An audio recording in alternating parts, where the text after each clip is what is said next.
fair play to him, but it's two totally different attitudes and riding styles. Greg is very calculated, very relaxed. I mean, Ty's relaxed, but in different. Greg is just always bubbling and kind of having a laugh and a joke, and Ty is a bit more somber in his approach. Ty does seem to sort of have that laissez-faire attitude, just get in there and see what happens, doesn't he? That's it, and there's that's like Greg was saying before, that's what the generation coming through is like now. They're just carefree and just take everything in their stride, so pressure is hard to apply on those kids. Who are you fancying tonight? Well, today, I keep thinking it's the evening. It is. It's not. It's quite strange. I'm used to tucking into my Sunday lunch right now, but which you didn't bring. You can't rule Greg out. I mean, his track record speaks volumes at this place. Of course. Well, one man that is looking very, very fast at the moment, across everywhere he's racing, frankly, is Niels Christian Iversen. Niels, first of all, we have to reflect on the Speedway World Cup and Denmark's fantastic victory, but how big was that last ride, and in particular the last corner for you? Big, I would say. Very big, but you know, it sort of decided the title if you won it or not, so I think that says it all. Back to Speedway Grand Prix action after the summer break, and fourth place at the moment, chasing Ty Wolfen and Greg Hancock, Darcy Ward. Can you still get there? Yeah, everything is possible at this stage, but again, you know, it's there's a bit of a gap now to Greg and Ty, and you know, Darcy's pretty close, but it's about being consistent now for the last meetings, you know, get these extra points, you know, when you get to the semis, you know, see if you can break into the finals, and all the small things count now. When you know you're in touching distance of a medal position at the end of the season, 5 rounds to go, does it change your mental approach to the last rounds? You know, it's sort of, you know, when you can taste it, then you sort of want it a little bit extra, don't you? But again, you know, I'm not doing anything different in my preparations, that's for sure, you know, because I think it's been working good so far, and I don't see any reason to sort of try anything different. So, you know, I think it's all in your head how much you want it, but I think the whole preparations of things is the same. And the mental approach, you're racing all over Europe constantly, a lot of meetings coming down to the last few Grand Prix. Does it change your approach on keeping yourself fit, both mentally and, of course, physically out there when you're racing?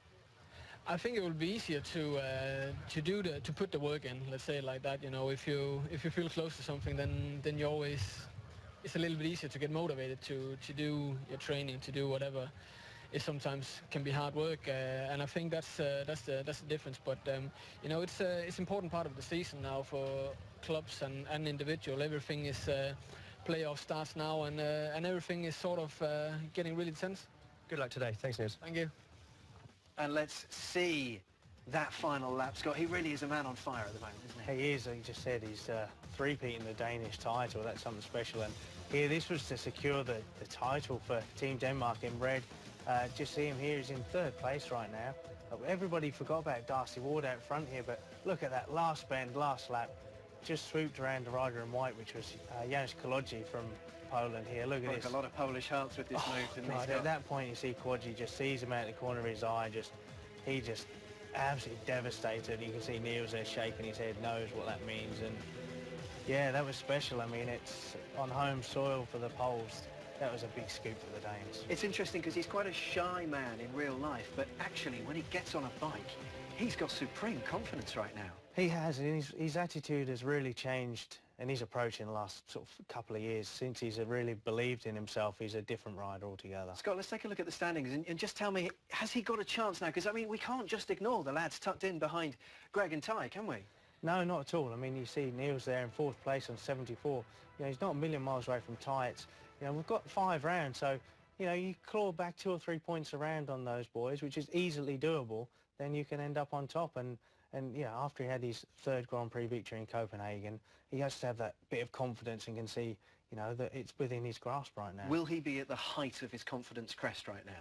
He'd have to. They've had a break, but in that break, you've just seen him secure the World Team Cup title for Denmark in the last race, last bend, last lap. And it was all on him. All the pressure was on him. All the pressure was on him. Yeah. The title was in his hands.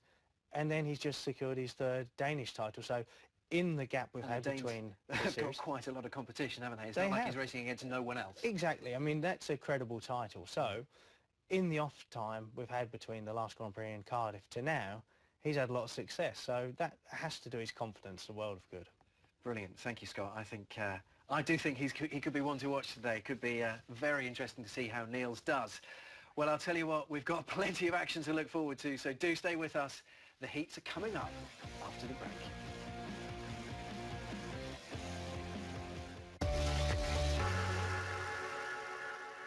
Here at Eurosport Towers, we understand that Darcy Ward has failed a breath test and he will be being replaced by Kat's Podzook. Scott, this is astonishing, shocking, ridiculous. What can you say? I mean, we just saw before the break the standings and we see Darcy up there close chasing for the title, and now he's, if it's true, failed an alcohol test, then that's just, words can't describe. I mean, you know, you're in a championship like this, you know, last thing you should be doing is drinking. As a professional racer, Scott, when we heard it, your face just fell. You were horrified with him. Well, it's just because it's, you know, he's a guy with such talent, and we know he likes to drink. We know he's a party kid and he's got a carefree attitude, but I really thought he'd started to rein that in a little bit now, especially the fact that he's so close to a title. Is it a pressure thing, Scott?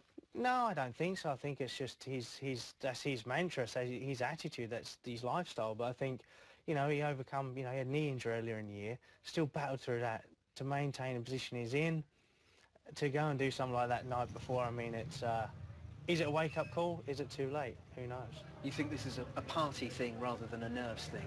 Oh yeah, I don't think it's nerves. I mean, Darcy. So we can't really excuse it then. But I don't think you can have any excuse for drinking the night before, if that is the case. I mean, obviously, you know, he has been replaced by Kas Podzook tonight, so there's definitely a big element of truth in the rumour, and I wouldn't want to speculate too much. But as far as I'm concerned, you know, the boys are getting ready for Heat 1 now. I mean, you can't excuse drinking the night before. Is there something, just very quickly, last one on Darcy, we saw he was out of sorts at the World Cup as well. Is there something else going on here, Scott? Who knows? I mean, we can't speculate. All I know is that he's done something very, very silly the night before. These guys in camera shot now, Matti Zager here in the yellow, coming out. You can see track conditions look a little bit wet. Niels Christian Eversen, number 88 there in the red. He's got to be happy lining up with gate 1, which is a favourable gate here, especially early days with these wet conditions. Absolutely. Thank you, Scott. Well, I mean, we are very startled here at the Eurosport Towers, but nonetheless, we have plenty of action to enjoy, so let's get on it, shall we? Let's join our commentary team of Kelvin Tatum and Nigel Pearson.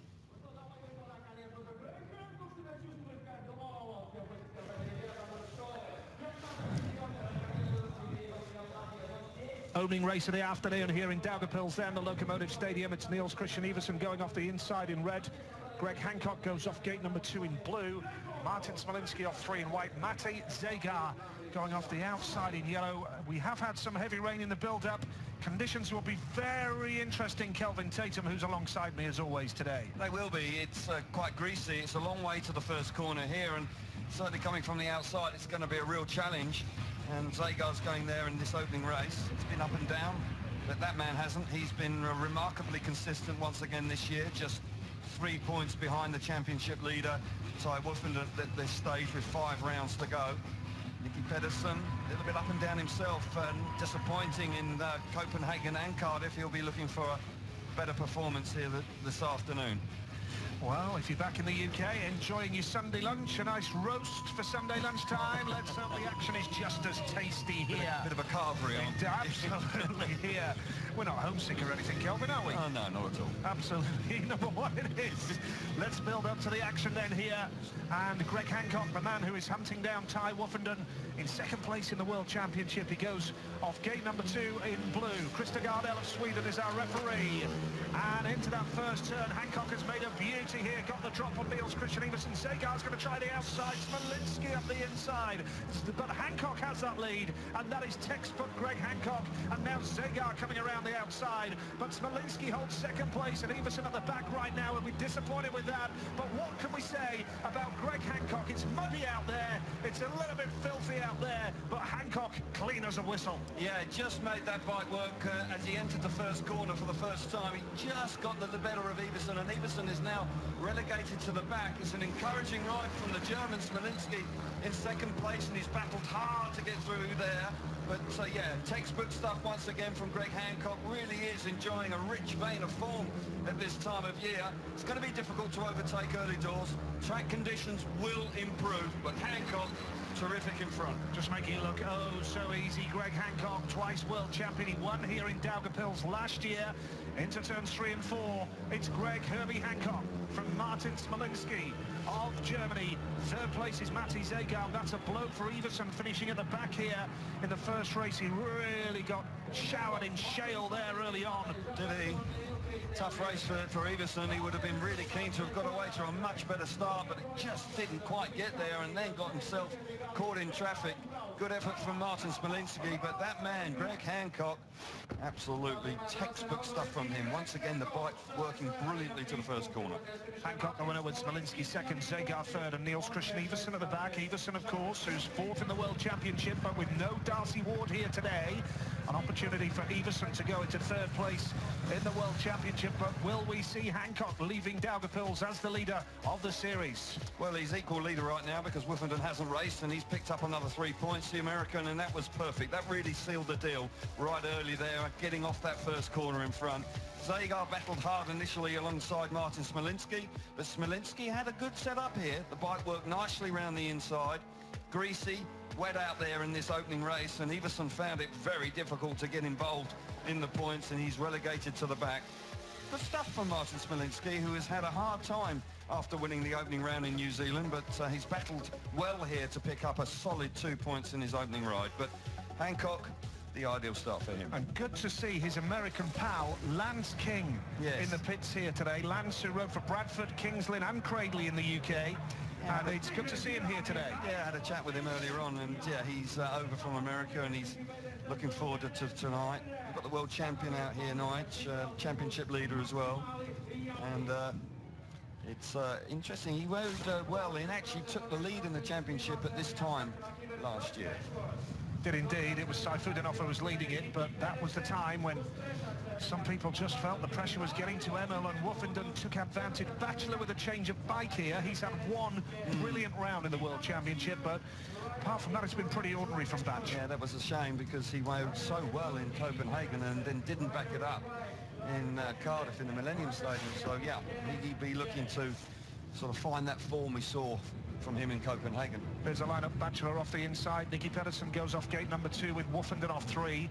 Bier going off the outside gate in yellow. The sun beaming down here now, and let's hope that helps the track surface as well, because it did come down quite heavily about half an hour before the start, but now the sun's beaming down on us here in Daugavpils. It is, and that will help conditions. Any minute now, after 2 or 3 races, there's quite possibly the track will be perfect.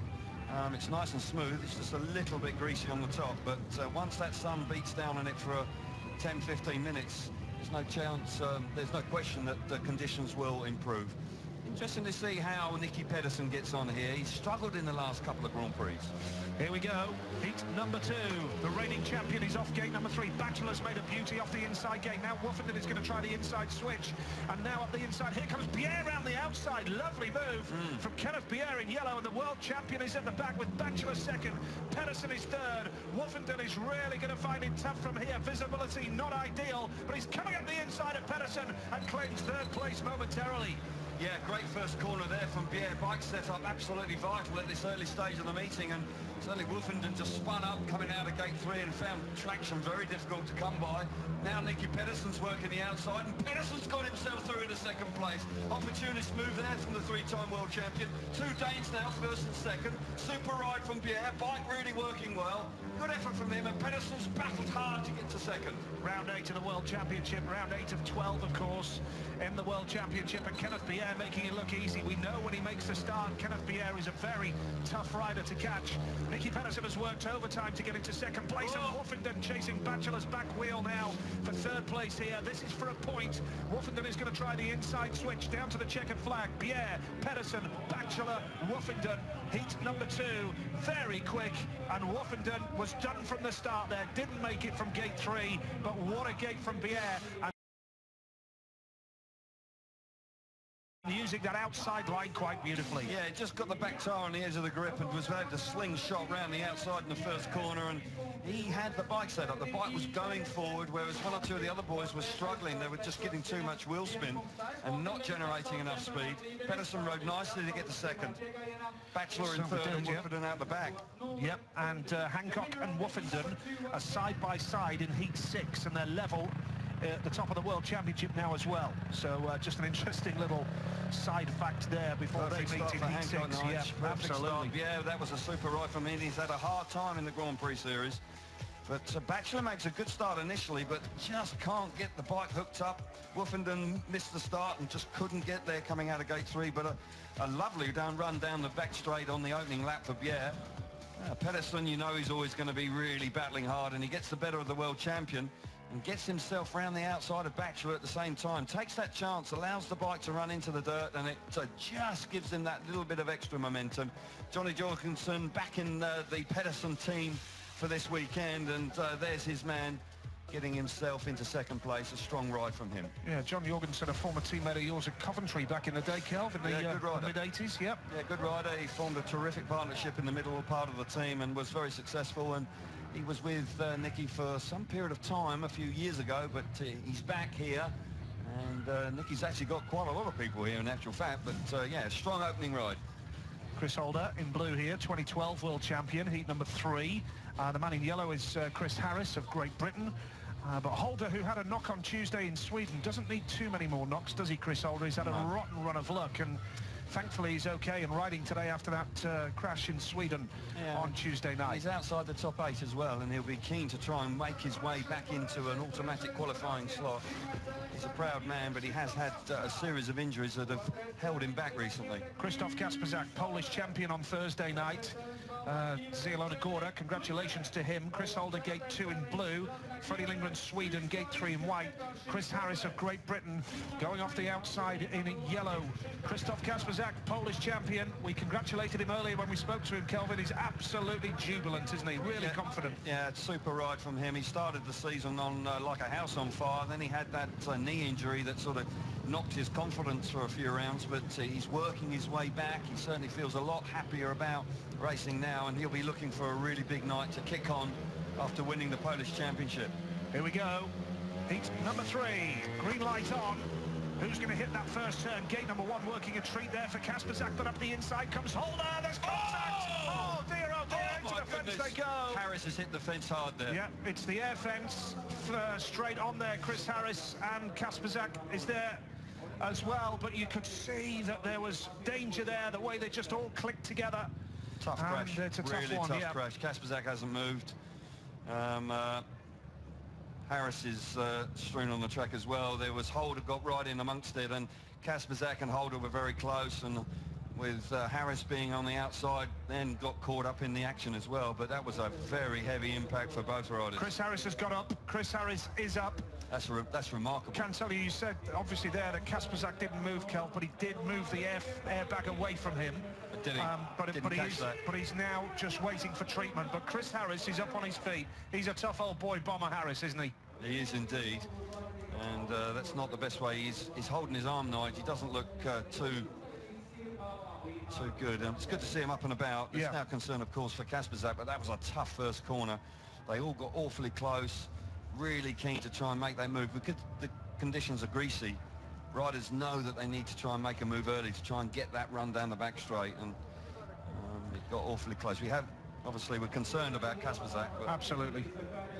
I mean, we hate it, don't we, Kel? We love Speedway. We love going around doing our job on Speedway, but in the last couple of weeks, you know, as we crashes. Yeah, back in the UK, we've seen you know, some bad crashes. Matt Weathers at Berwick in the Premier League, and thankfully not too badly hurt, with Aaron Fox of Edinburgh, and Andre Compton of Sheffield as well. Compton the week before in Sheffield, and that was a big crash as well, with the chain failure coming out of the last corner at Sheffield. But this was the first corner. Concern for Harris, he's up and about, but the wrist area, that looks like it might well be very sore indeed. Still attention being for Krzysztof Kasperzak, the Polish champion, but Holder was in there, wasn't he? Holder had made that move to try and chop up the inside, and he was getting himself into a point-scoring position, but it was all very tight. Yeah, Harris holding his wrist, Kasperzak still down over on that second turn. Just shows you in Speedway, 1 minute you're absolutely confident, jubilant, winning the Polish championship, and then bang, a bad crash like this straight into that air fence. He is winded, I'm told. Krzysztof Kasperzak, he's badly winded, but he is still there having some treatment, but he is badly winded, Krzysztof Kasperzak, that's what we're told. Right, here we see it again. Kasperzak's made the start from the inside. Holder there just battling hard. He then finds himself up the inside. It gives Kasperzak a good shove there. Does. The Australian definitely clouts the side of him, and that creates that domino effect with Kasperzak then high-siding and running into Chris Harris, who's coming from the outside. Look, Harris is the innocent party here. All four back is the verdict from Chris Daugavpils. That is an awful crash. Absolutely dreadful. And well, I'd like to see it again. Holder there just getting pinched by Lindgren, and then he gets up the inside here, and there's no question there's contact there. He does give Kasperzak a nudge there, you know, and that creates the problem for Kasperzak. And I think Holder may be a little bit fortunate to be in the rerun. Well, he is in the rerun. Yeah, all four riders back. He's giving him a good clout there. If that was at any other part of the race, aside from the first or second turn, somebody would have had to have gone there. The referee technically has given an unsatisfactory start here. I think when you see that angle, I think Chris has been a little bit fortunate to get away with that. Unintentional, no malice in it, but he definitely gave Kasperzak a good thump in the middle of that first corner, and then caused them two boys. Good to see him back up. Terrific, yeah, because that was quite a horrifying way the bikes went in there. And I'll tell you what, once again, air fences. Don't ever tell me they're not worth it, because there it just saved two blokes from serious injuries. Still amazing, you know, you still do get a few dissenting voices that, you know, they don't need it or whatever, but that there was a prime example. Absolutely. You know, they've gone head on. Chris Harris went head on into the safety fence, and he's got up and walked away. Well, they can have a bit of time to get their breath back, because they do have to repair the fence here as well. The fence isn't too good either, but you'd rather have the fence taking most of the damage than a rider's body. And they're tough boys, these riders. They are. It just takes all the energy out of it. It just soaks up, and you know, riders are now going to have to just, particularly Kasperzak, will just have to get his breath back and just refocus on getting out there. But it's very greasy, and you see riders, just one or two boys, just struggling for setup in their first rides, and a rider getting a little bit more grip like Holder did there. He had just a little bit more grip. He doesn't go initially, he chops to the inside and then finds himself picking up a bit of grip just as Kasperzak pulls a little bit of a locker. And then, as I say, no malice in it, but, you know, early doors, you want to make your move in that first corner, and it just didn't quite work out. But all four of them will be back. Yeah, Harris couldn't get out of this. No, he's simple as innocent victim here. Yeah. He's just unfortunate, just in the wrong place at the wrong time for Chris. And hard, well, as I say, both those riders are lucky to get themselves up on their feet and get away with it. Well, we're already down to one reserve who is available to cover for riders this afternoon.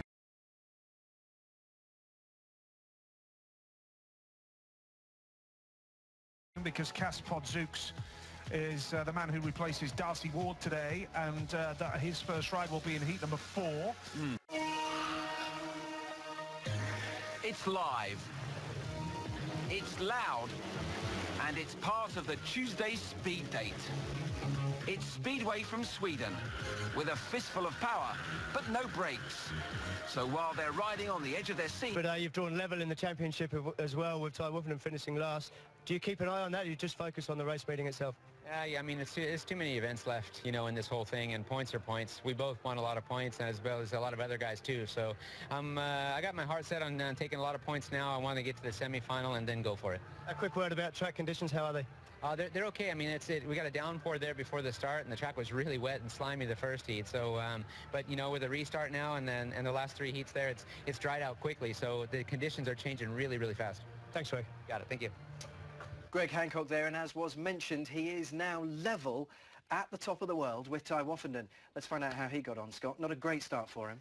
No, it wasn't the best of starts. You see Ty here in the white crash helmet. He makes a smart turn by cutting back to the inside, but The man in yellow, Kenneth Pierre, didn't make a great start, but just swooped around the outside of Troy Batchelor. Looked really quick, didn't he? He did, and Nicky Pedersen really wound up here. Tyres a little look for him, perhaps a little bit kind. Nicky just keeps the gas on. There's a little bit of dirt starting to build up now. You can see Troy Batchelor in the red helmet just turns back a little bit too tight there to stop Ty, but Nicky Pedersen just swoops around. Not a great day at the office for Ty so far. No, not at all. It's the first race, but you know, things can change in a quick instant, so wouldn't panic too much just yet. At least he can sit comfortably back as he waits for the next heat, though, Scott. Whereas Kasperzak and Bomber, they might be sitting in some pain because there was a bit of an incident, wasn't there? They had a rough ride, didn't they? I mean, just look at the two guys on the outside right now. Chris Harrison, yellow, crash helmet. Chris Holder in the blue just gives Christoph Kasperzak there in a red little nudge. And Christoph Kasperzak, when you're on that kind of the high side of the bike, nothing you can do. Your balance is all off. You can't straighten the bike at all. You can watch here, Kasperzak in the red with a red race jack on, just gets pulled there, and his right arm is hooked onto Chris Harris first, doesn't he, into the air fence? You know, and thank God there was an air fence there, because that would have been a seriously nasty incident. But Chris Holder makes a really smart first turn in the blue, just moves over, gives Kasperzak in the red there a little bit of a nudge. Nothing any other rider would have done, but I mean, Chris Harris out of shot there. I mean, that could have done his looks some serious damage there. He just took off like Super Ted, didn't he? He was just all over that shot. He did. It was impressive, the fact that they both walked away from that unscathed. And it was all four riders back as Heat 3 was restarted. And Kasperzak, to be fair, took a very convincing win. He did, fired him up, and you see there, Chris Holder, he gives Kasperzak a little nudge, but like I've said, any other rider in this lineup would have done the same thing. Well, fair enough. It did look pretty frightening, though, Scott. I wouldn't have wanted to be on the receiving end of that. Now, here we go. We're gearing up for Heat 5, Scotty. How do you see this? You sort of said to me that the track is starting to bunch a bit. Yeah, it's settling down. I mean, the dirt line is starting to build up, and we can see here, you've got blue skies above the Monster Girl there. The dirt is starting to build up. You can see from the shots where the lighter colour on the inside, that's where it's starting to get a little bit slicker. I do apologise if you're getting a slightly stuttery picture. We're doing our best to settle it down. That's not me. And the dirt is building up, and as I look to see the race line build up wider, the boys will be chasing the fence later on, so there should be some exciting racing. Jarek Hampel in the red here, off gate 1. Fantastic win last time out for him. He's in a good gate position there. So far, the racing has actually been pretty decent. It has, and you know, obviously devastating not to be in Riga, but I'm sure the fans now will be happy to have moved venue and have some good racing here than to have had a mishmash in Riga. For sure. Thank you, Scott. Well, there are 4 more heats to be had, and that means there's bound to be more drama. We hope for no more crashes, though. Let's rejoin our commentary team.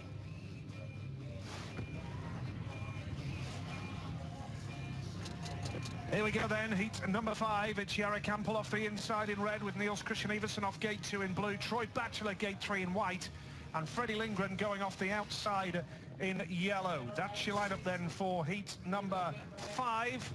Nicky Pedersen watching on with John Jorgensen, the former rider.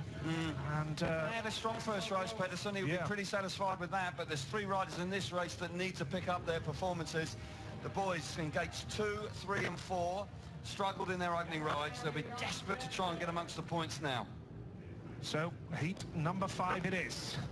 The resumption of the Rio Tumu Bank FIM Latvian Speedway Grand Prix here in Daugavpils. The tape stayed down a long time, and Batchelor was looking nervous there, and Iversen, what a rider now. Zagar switches up the inside in yellow, but Iversen now coming around in blue here in heat number 5. That's a super start from him in the blue helmet colour.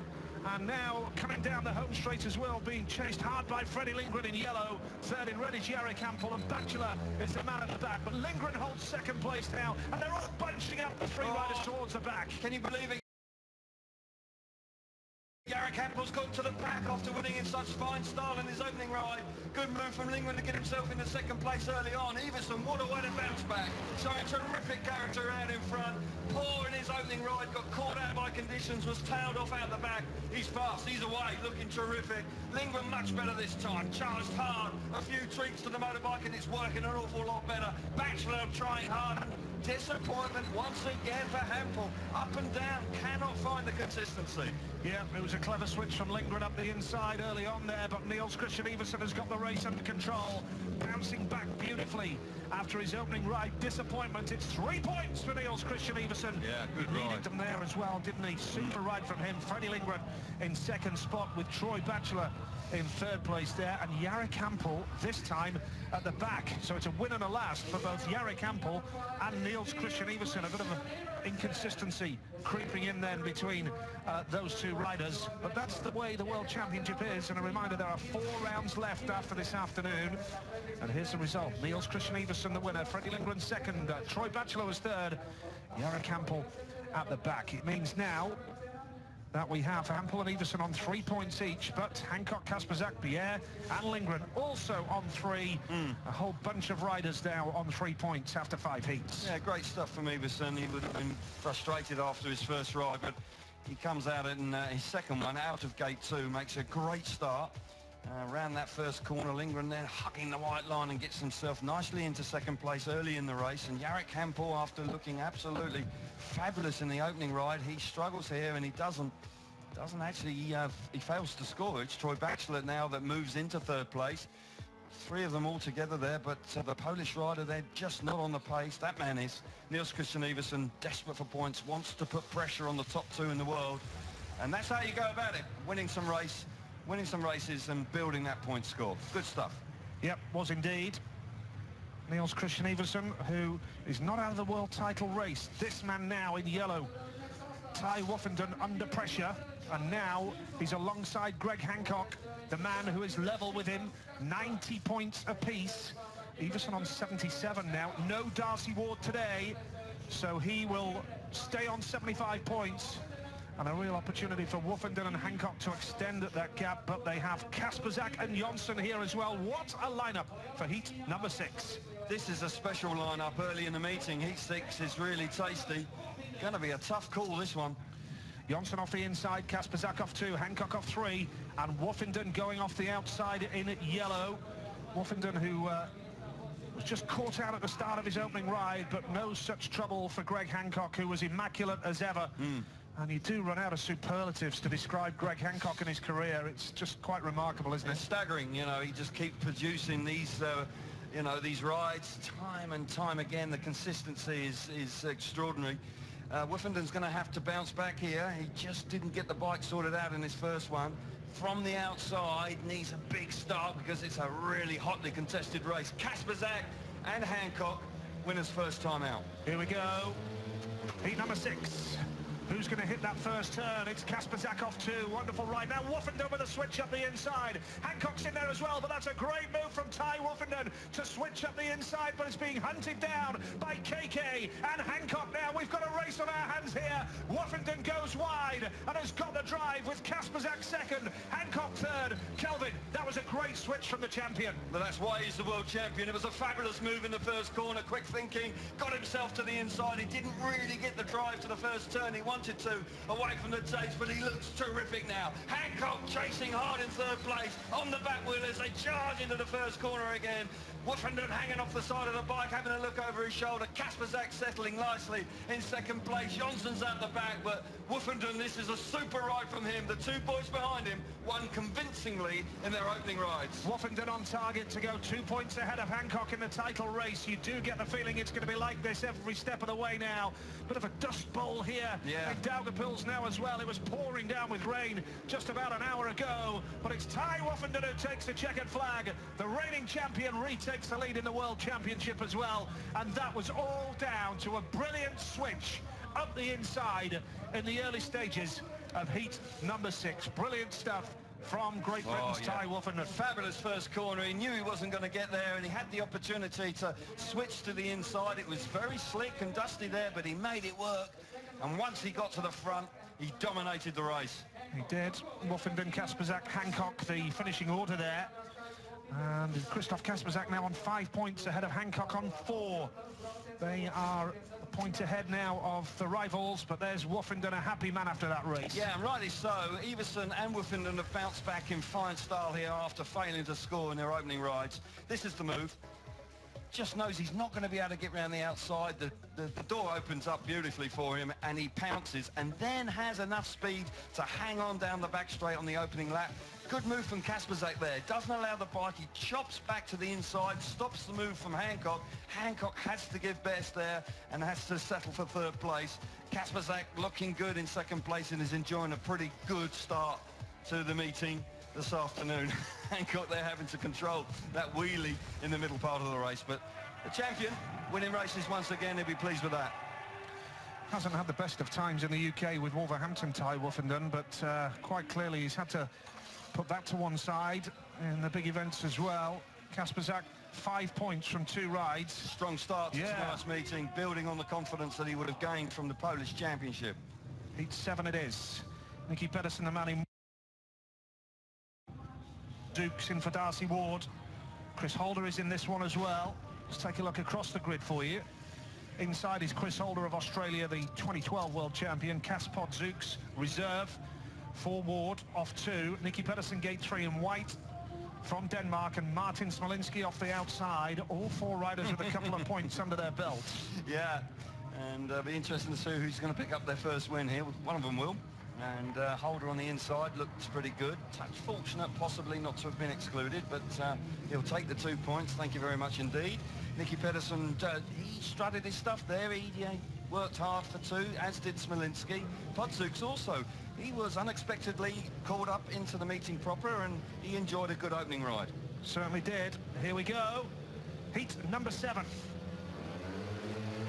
Now, can Holder make it count from gate number 1? And Podzooks is there in blue. And Daugavpils goes wild, but Smolinski comes through, and Pedersen's almost lost it completely. And here comes Podzooks again down the back straight. What a move from Kas Podzooks in blue. He's only a reserve. It was a late call up for Darcy Ward. And this place is electric. Smolinski second, Pedersen third. Holder now, he's going to try hard up the inside to pass Nicky Pedersen. But this man ahead is Kas Podzooks, and he is the hero of Daugavpils right now. Fans are on their feet, they're loving this. Terrific stuff. Didn't think he was going to get many rides at all this afternoon, but here in his second ride, he's out in front. He's going to go joint top in the Grand Prix if he manages to hang on out in front. Smolinski now coming under pressure. Nicky Pedersen's done awfully well to get in the second place. Super ride from him. Podzooks with a lap to go, delighting the home fans. Super stuff. Brilliant stuff from Kas Podzooks. They had that disappointing Latvian campaign in the World Cup. They should have done so much better, you feel. Yeah. This is a true form that we know they're capable of, the Latvians. Let's bring him home! This place has gone absolutely crazy. Kas Podzooks in as a reserve for Darcy Ward in blue, and he takes that checkered flag, punches the air. It's a great moment for Podzooks in Heat 7. It's fairy tale stuff here in Daugavpils this afternoon. Oh, that was a smashing ride. He had to work hard for it as well. He did a great move down the back straight to get the better of Smolinski and got himself to the front and delighted the home crowd. They were on their feet as he completed the first lap, loving every moment of that. Pedersen battled really hard to get into second place. He's level at the top of the GP with Kasperzak. Fantastic. Astonishing.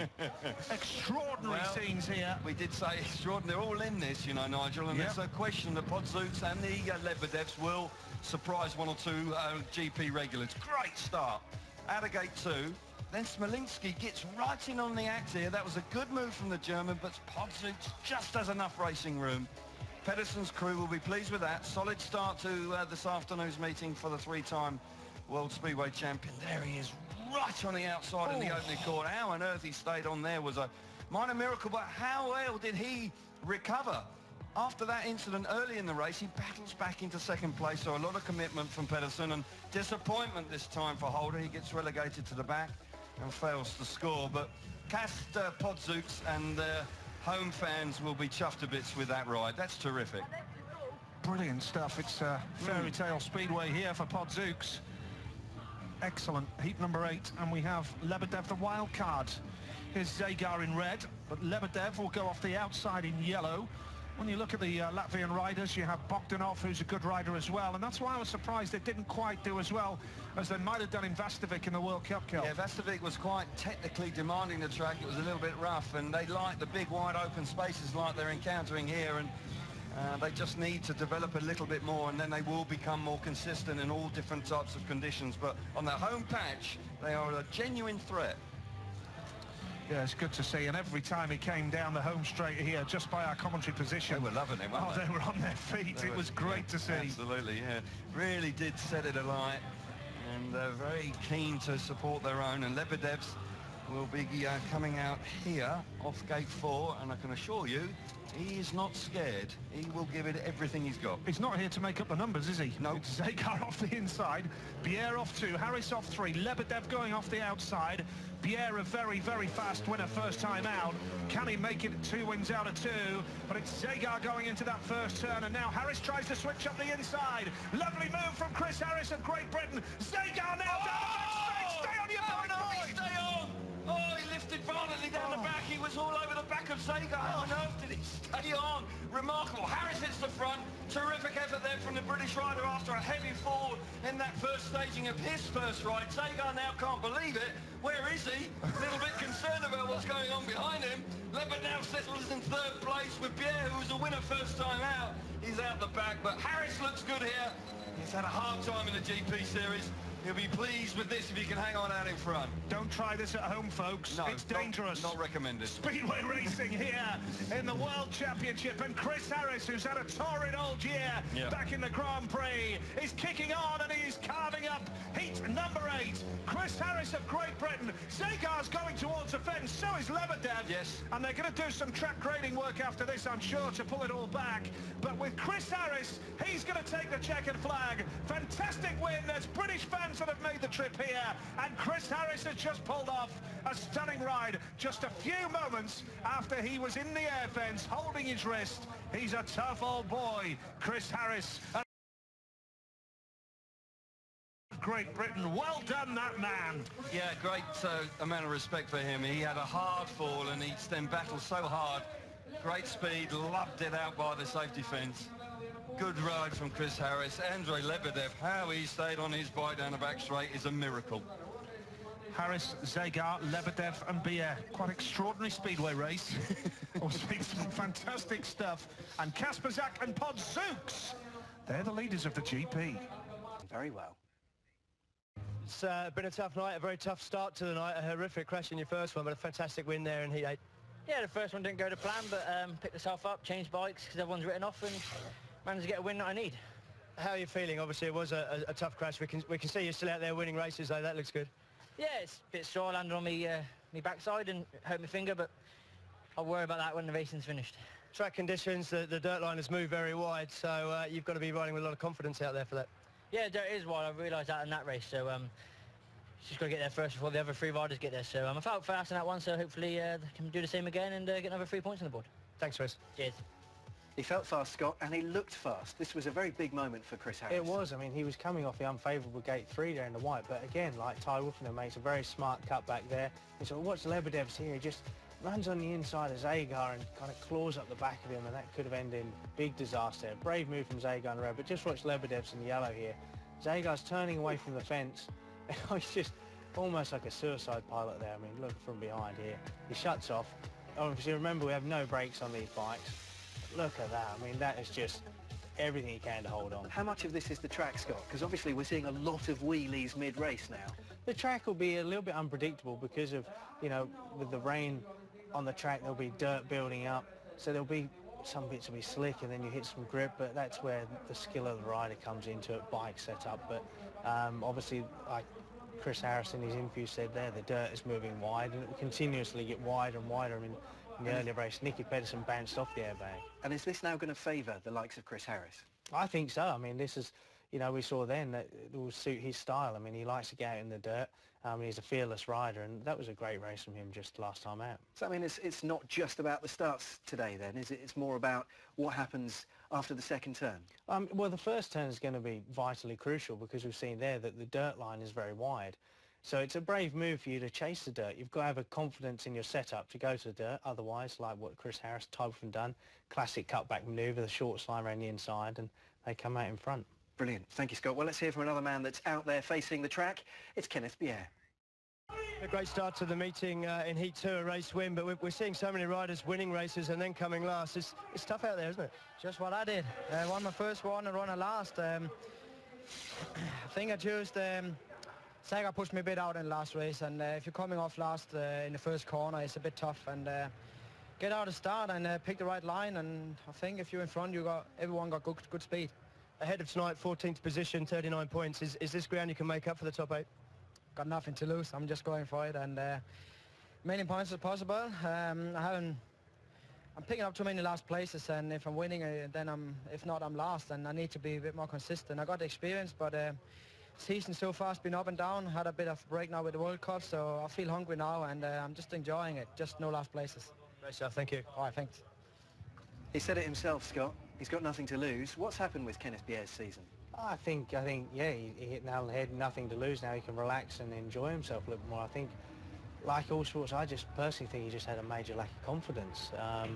And when you have to step on this huge stage, the Grand Prix, every fortnight pretty much, it's very mentally tough. And I think you drag that through to the next races with you. And I just think he's had a dip in his confidence. And, you know, a race win is what you need, does you the world of good. But then if you then go and run a last, it's kind of then you start having that kind of mental game going on. Well, that's what he's just alluded to, Scott, not just today, but across the GPs. He's either winning or he's losing. I mean, that's just, it's bizarre. It is, and it's tough to find that consistency. But I think the fact that he has nothing to lose, I mean, he's in 14th place. It's a long way to claw back. He can just enjoy it for what it is now. I mean, but, you know, it's still doable. There's still another few rounds left yet for him to put some points on the board and get himself into the automatic qualification position of 8 or above. Does sound like a tough ask at this stage, though. It is a tough ask, but, you know, we've seen this guy here in camera now. I mean, he had a tough start to the season, and he's bounced back to be leading the series now by 2 points. So this is how certainly things are doable. Standing then, Scott. Look, ties at the top with 93. Greg just underneath him at 91.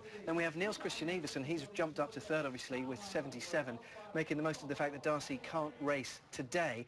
Now, Scott, as you understand it, what is the situation with Darcy for the future? Is he allowed back to the GPs after this, or do we not think so? Well, there certainly needs to be a few things clarified. I mean, obviously they need to have the tests and everything confirmed. I'm sure he will maybe ask for retest, etc., etc. But I'm pretty sure there'll be a ban, and I would be surprised if he has genuinely failed. I'd be surprised if we see him racing any more this year.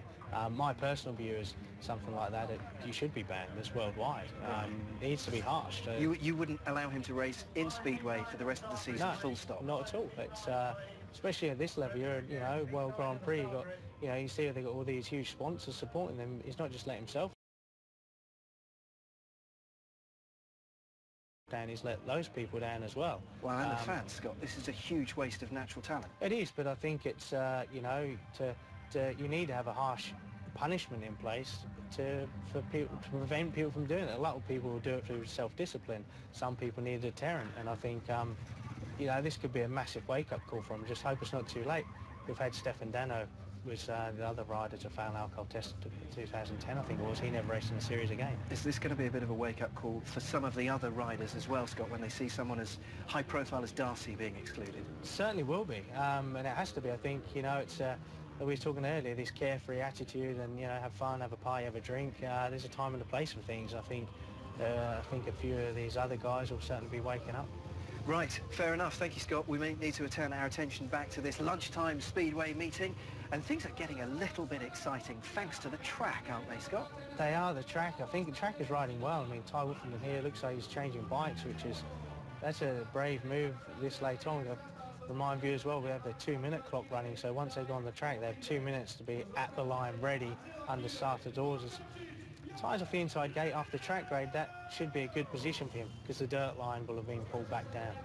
He's just felt something, hasn't he, Scott? Let's see if his bike alteration has been the right move as we rejoin Nigel Pearson and Kelvin Tatum.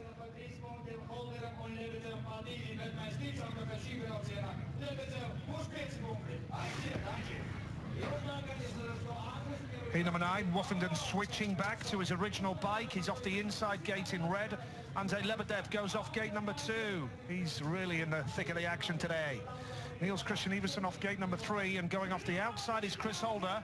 There is rain coming down here now in Daugavpils, just after they've watered the track. It's one of those days, I think, really, where it's patchy rain and intermittent hot sunny spells as well. Difficult for track preparation, really. It is, and they've watered the track, but it's not raining too hard, so it shouldn't make too much of an effect. Fingers crossed it doesn't anyway, because this is a terrific lineup here we've got for heat number 9. Woofenden swapping bikes twice there.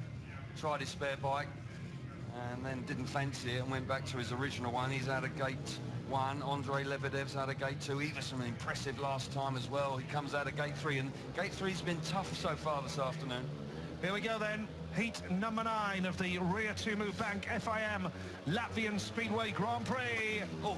And takes rise, and it's a good one from Holder from the outside. He's swept across Tai Woofenden. Lebedev now comes up the inside, and now Iversen around the outside of Woofenden, who's been squeezed to the back. The lead here is with Chris Holder. Second place in white here is Niels Christian Iversen. Lebedev third, and Woofenden now has come through to pass the Latvian into third place. Yeah, what a start from Chris Holder from the outside. Disappointed last time, but oh, it's tight there with Woofenden getting up right alongside Niels Christian Iversen, and Lebedev is not out of it. He's charging hard, although he's in 4th place. Holder's away. He's got a nice little comfort zone. The world champion's into 3rd place with Lebedev all over him in 4th. That's not over now. Woofenden locks up. Lebedev up the inside. Still 3rd place away. Neck and neck going into turns 3 and 4 later on in the race. Good action for 3rd place, but Holder, he's got this race. Yep, 1 lap to go. It's Chris Holder in yellow, bouncing back from his previous disappointment.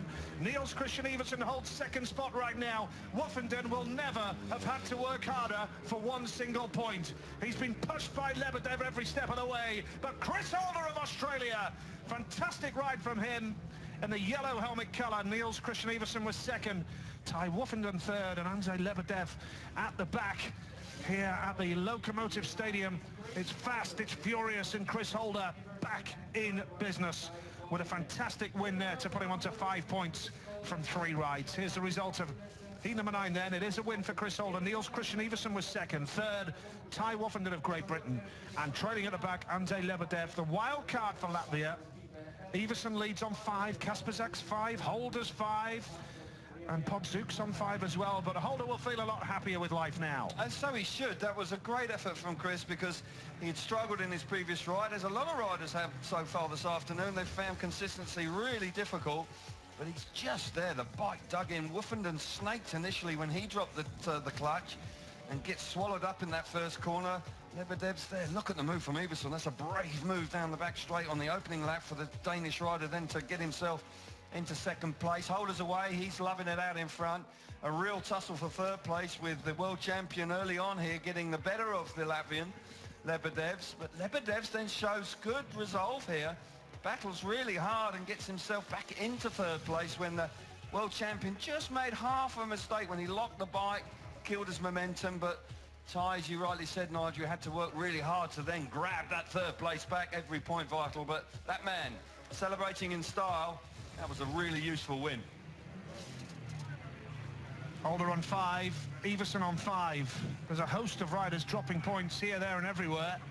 It is such an unpredictable GP here this afternoon at the Locomotive Stadium. The rain continuing to fall, and that will have an impact on how riders prepare for a race, I'm sure. He now have to start chasing the dirt. The inside of the track could get really greasy. The rain's easing now, though, thank goodness, as we build up to heat 10, and Greg Hancock has just seen his world title rival, Tai Woofenden. They're friends and rivals at the same time, and he's off the outside gate. Chris Harris off the inside with Troy Batchelor off 2. Cas Podzooks, what a story this fella's been so far. Yeah. He's off gate 3. And Greg Hancock going off the outside in yellow, 4 points to his name so far. But it's a long way to that first turn from gate 4. If anybody can get there, Hancock can get there. Yeah, well, Holder did it in fine style in the previous race, so the outside of the track is working a treat, and once you get the front, you get so much momentum as you go down the back straight. You can win the race really early doors, and you just know that Greg Hancock will be aware of that. Podzook's coming out of gate 3. It's tough from there, but he's had a fine meeting so far, and Harris on the inside was a good winner last time. Let's hope he can build on that now and really enjoy himself here today. 2 right, heat number 10. Halfway stage of the qualifying races here And it's a good start from the man in blue, Troy Batchelor, as the inconsistency of this GP continues, and Hancock comes through. Where on earth has Greg Hancock found that from? Fabulous. He has just gone through the opposition as though they weren't there, making it look all too easy. Greg Hancock with the lead. Batchelor is in second place. Third in white here is Podzooks with Harris at the back, but that was masterful from Greg Hancock. What a first corner from the American. He didn't make the start. He was looking for racing room as he got to the first corner, and he threaded his way through and got himself to the front. It was a fabulous first turn from the American. He's looking good out in front. Batchelor riding well for second place. Podzooks once again amongst the points. He'll be chuffed to bits with that. Disappointment for Harris. He's tailed off. Such a shame after winning his previous ride. I think he may have some sort of mechanical issue, but Hancock out in front, a lap to go. Winning races for fun once again. Might not be mechanical for Harris. He said it's a thumb problem and that he's worrying about it after the racing's finished, but he's running out of steam. I think that's a mechanical Could noise. be a puncture even, but yeah, Greg Hancock is going to come round and take that checkered flag.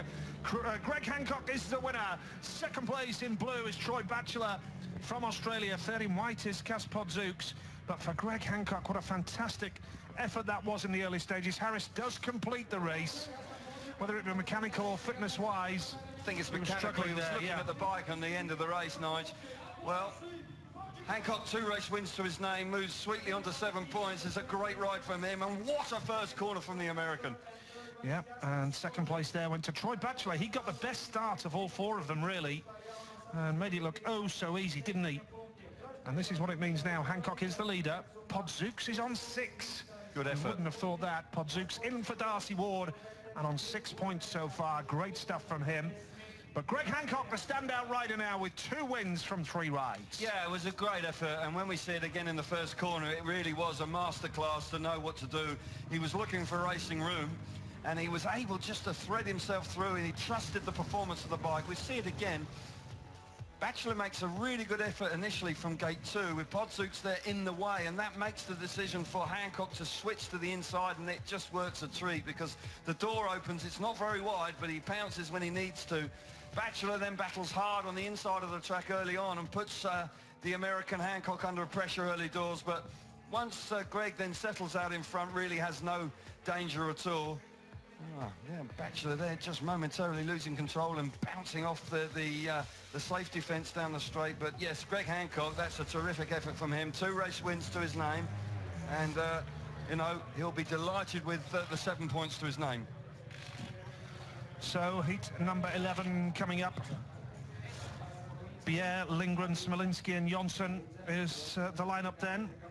Greg Hancock, the man of the moment. So, yep, heat number 11 coming up. It's been an unpredictable GP so far. The rain has stopped now and we have glorious sunshine here. Let's take a look across the grid then. Off the inside is Kenneth Bier in red. Gate number 2 in blue is Freddie Lindgren of Sweden. Martin Smolinski of 3. And Jonsson going off the outside. And Jonsson yet to score a point. Desperate afternoon for Andreas Jonsson. Really has found it tough out there. And Freddie Lindgren also battling very hard for his points. Can Bier now find the speed he had in his opening race where he was very impressive? And Smolinski's been battling really hard.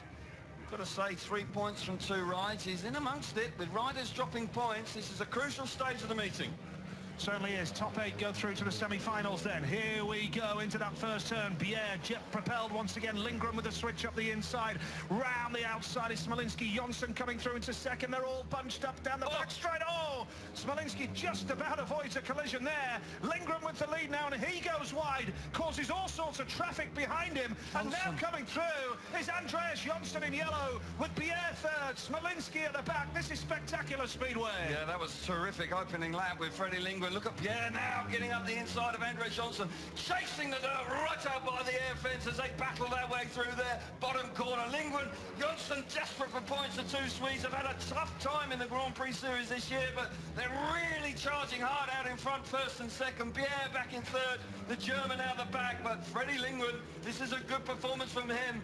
racing into the last lap. Andreas Johnson desperately hunting him down. Yeah, the Swedes looking for a strong finish to the GP campaign. Whoa! Remember, we're in Stockholm later this year, and wheel to wheel down the back straight. Brilliant! Johnson inside, Lindgren outside. Lindgren's going to try the switch. This is great. Speedway down to the line. He gets there. What a lap of Speedway that was at the end of the race. Fantastic action between the two Swedes, swapping places for the lead. Super effort from Andreas Johnson. Got to give him a lot of credit. He played his part in the action at the later stages. Freddie Lindgren just hanging on. Good Speedway race that. Riders not enjoying the best time in the GP series, but showing tremendous resolve there, not throwing the towel in, battling for every point. That was a smashing race, wasn't it? Yeah, really race of the enjoyable. day. Race of the day. Not the night. Not the night, the day, yeah. Lindgren Johnson is the finishing order there.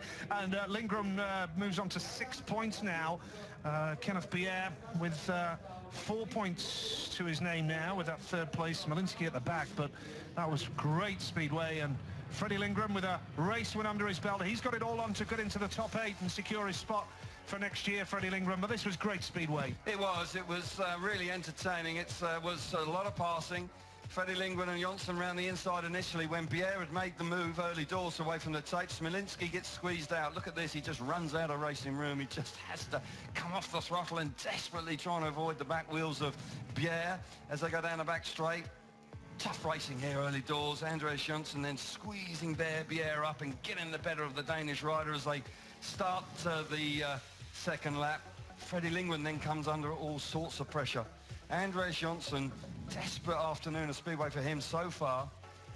And he then gets the better. He does get up the inside here. This was a good effort from Andreas Johnson, but couldn't quite make it stick. But then Lindgren reading that move and chopping back to the inside, and he hangs on for a win. But yeah, it was really entertaining stuff, and he's having a decent afternoon of Speedway, Freddie Lindgren. It was a big win for him, wasn't it? To move on to 6 points now and give him a great chance of the semi-finals. Johnson deserves credit. It was a great race there, great Speedway, but Johnson ultimately flattering to deceive once again in the GP this season. Yeah, so disappointing. Just a few short years ago, he was world number 2. And now he is struggling. He's way outside the top 8 and a lot of hard graft if he wants to secure his Speedway Grand Prix future. He's going to have to come up with some miraculous displays, and at the moment it's just not quite happening for him. Riders preparing themselves, a little bit of work going on to the air fence. Well, that's why we've got the slight delay, but meetings beginning to build up. You just sense with the pressure of the third round of heats, everybody dropping points. It's game on, really are working hard. It will be interesting, Nige, how many points you're going to need to make the top 8 here to make the semi-finals. Could be one of those where you make it on 7. Yes, it could well be, so you can never throw the towel in here. And with a rider like Nicky Pedersen coming out off gate 4, you know he's going to be involved, that's for sure. This will be some race now, heat number 12, I'm sure about that. Hampel, Zagar, Kasperzak and Pedersen. Nicky Pedersen's fitness trainer there watching on down in the pits area. Kasperzak, who opened up with that fantastic ride, of course, but was involved in a nasty spill as well. And Zagar's a rider that needs to pick up the form. Yeah. He has struggled so far, just the 3 points. A win here would do him the world of good. It would put him right into the picture for the top 8. Hampel didn't score last time out, so he'll be looking to try and build on his opening ride. He comes from the inside, but Kasperzak looks strong. Yeah, competitive racing. Really competitive racing. Yeah, should be good this one then. Heat number 12 coming up. Pedersen off the outside gate on 4 points right now. Not really in contention for the World Championship at this stage, and of course we are at the stage of the season where rounds are starting to run out. There's only 4 remaining after this. We go to Gorzów, we've got a Voyant in Denmark, Stockholm in Sweden, and we round it all off at Torun in Poland as well in October. Will it go down to the semi-finals and the final of Torun to decide the World Champion for 2014? What a night that would be at the Torun Speedway Stadium. What a night. Fabulous stadium it is as well, and it could very well go down to the wire with Hancock and Woofenden head-to-head at this stage with 5 rounds to go. Wouldn't be surprised at all. But for now, we focus on Heat 12. Here in Latvia, Hampel off the inside, Zagar off gate number 2, Kasperzak gate 3 in white, Nicky Pedersen off the outside. You just cannot predict a winner of this heat, can you? No, with the way the meeting has gone, it very is unpredictable. Exactly that. Kasperzak has ridden nicely for his points, and there's no question he looks like he's got a lot of speed, and he had that heavy fall earlier on. That man there, Pedersen, coming from the outside, has had 2 solid rides for the second place, and when you consider he was all out of shape in the second ride, right up against the air fence, he did a great job to get himself into second place. But Zagar coming out of gate 2, if he wins this race, all of a sudden he turns his afternoon right round. Yep, 3 points so far for him, and heat number 12 it is. After this heat, every rider will have completed 3 rides here. Here we go, heat number 12.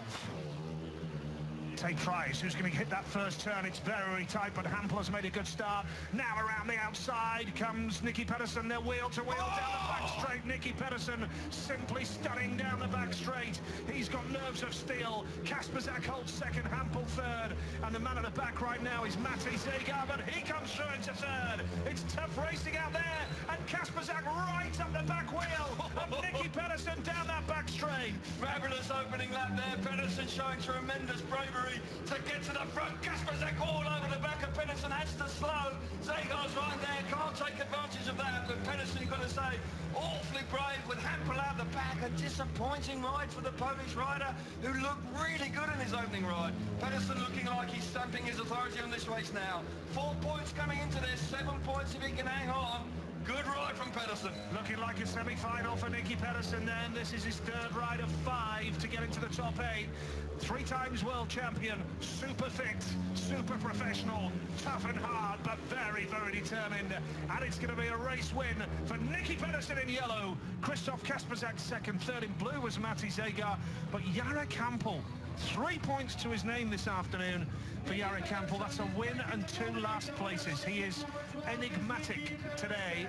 But what a ride from Nicky Pedersen. I'll tell you what, they got so close down the back straight. Well, it was 4 abreast as they came out of the first corner on the opening lap, and it was Pedersen. There was no way he was going to shut the throttle, was it? He was absolutely determined to get to the front, and so it proved. Excellent ride from Pedersen. Yeah, there's the finishing order, and it does mean overall now we have 3 riders on 7 points. Greg Hancock, Nicky Pedersen, and Christoph Kasperzak all chasing the top 8 and a place in the semi-finals.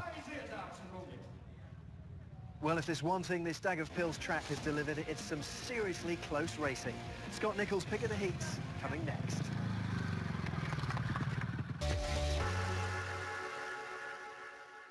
Ahead of this evening, chasing a championship, and unfortunately not able to ride today. Just can you explain why?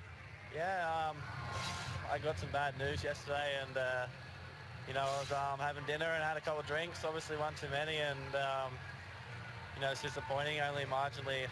But you know, I wasn't hydrated. You know, we've had a long week here in Riga, and you know, didn't eat properly and wasn't hydrated, unfortunately. Obviously, as you say, you had bad family news. There can never be an excuse with professional sportsmen out there, but it is a big disappointment. You're going to drop a lot of points today. Yeah, for sure. It's you know, worst day of my life. So yeah, it will never happen again. And you know, should have hydrated. And it was like you said, it was only marginally, and I'm having a bad time at the moment. But yeah, it is what it is. We love watching Darcy Ward race out there. There's nothing better. Promise your fans that you're going to be back. Yeah, for sure. Of course, I'll be back, and obviously I'm sorry to the sport and all the fans. So yeah. It took a brave man to walk up and face the cameras. Thanks for being honest with us, Darcy. Right, thanks. He's described it, Scott, as the worst day of his life, and of course we have sympathy for anyone that's having family trouble. Very honest of him to own up to the fact that he didn't hydrate properly, as he puts it. Well, yeah, and we don't know what that news is, and I sympathise with anybody having bad family news. That's totally devastating, but you can't say he should have hydrated properly. He should have not drunk in the first place. I know it might be a bit harsh, but he's in a professional sport. He's in the limelight. You can't afford to do that. He says he'll be back, and I hope for so many reasons he is, but I don't think he should be. I think if you've done that, you deserve to be punished. It certainly sounds from that interview like he believes he will be back, probably in the next round. Maybe so, and if that is the case, then I just think that's setting a totally wrong example. It's kind of like, okay, I feel like having a drink, I'll just mess around and come back for the next one. No. You know, other sports, if people get caught banned or drugged, then they get disciplined. Right, very interesting words, Scotty. Thank you. Interestingly, if Darcy had been racing today, he would have featured in Heat 10. Let's take a look at it. Well, Greg, the word today is consistency or inconsistency. Nobody can really work the track out there. Yeah, that's right. I mean, the track is changing. Like I said before, every heat it's drying up, and they're trying to keep the water in. But it's a sunny day, the wind's blowing, and yeah, makes it a little more interesting. And a masterful first turn in your last one to pick up all 3 points. Absolutely fantastic stuff.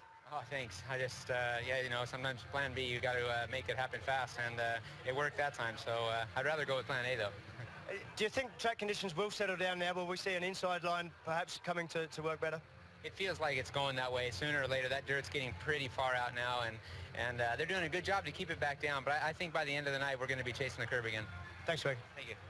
Chasing the curb. You can never write that man off. He is a truly inspirational rider. 1 race win, 2 second places under his belt. Nicky Pedersen doing a great job on a consistent basis. He is indeed. He's battling really hard this afternoon, Nigel, and he started with 2 impressive second places, particularly the second one. It was bouncing off the fence in the first corner, and he battled his way through to the front, and then he did another really hard charging move early in the race to win his 3rd outing. He's on the inside. You know that he's going to be involved. Niels Christian Iversen could be a major threat. He's coming from the outside. Here we go then, heat number 13, the Latvian GP about to get on the way again, and surely that was unsatisfactory at the start there. There was movement. Niels Christian Iversen has gone down, and the race continues. Iversen is going to stay down, and the red lights are on. There was movement at the start there, for sure. There was movement at the start, but something slightly odd happened to Iversen. I don't know if he felt that he was being pushed, or he felt that he was certainly, there was contact without question, but see it again. He's coming from the outside. Pedersen's made a good start from the inside. He's coming across. He's hit Harris there, and he's lost momentum. It's almost like power, the chain, or maybe the chain had come off, and then he actually slips off the bike. Let's have a look. Yeah, there's contact at the back. Yeah, the chain's come off. Jammed back. He's fortunate. He's fortunate because he was not under power when he went down.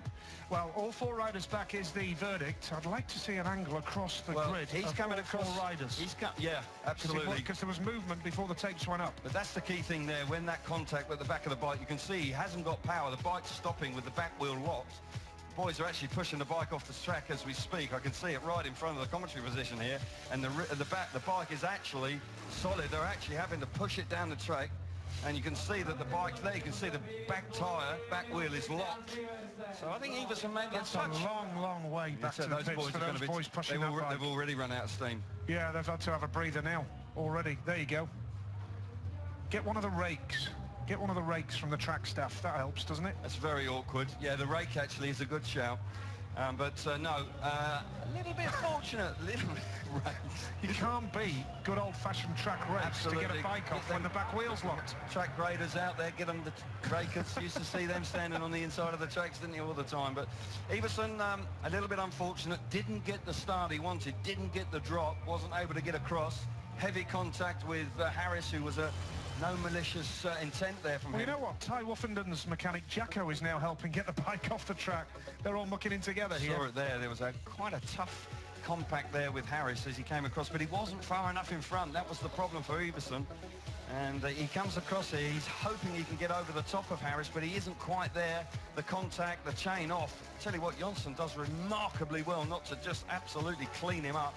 He can't believe it, but I think actually in hindsight, he's a touch fortunate. So here we see it across the grid. Was every rider sat still?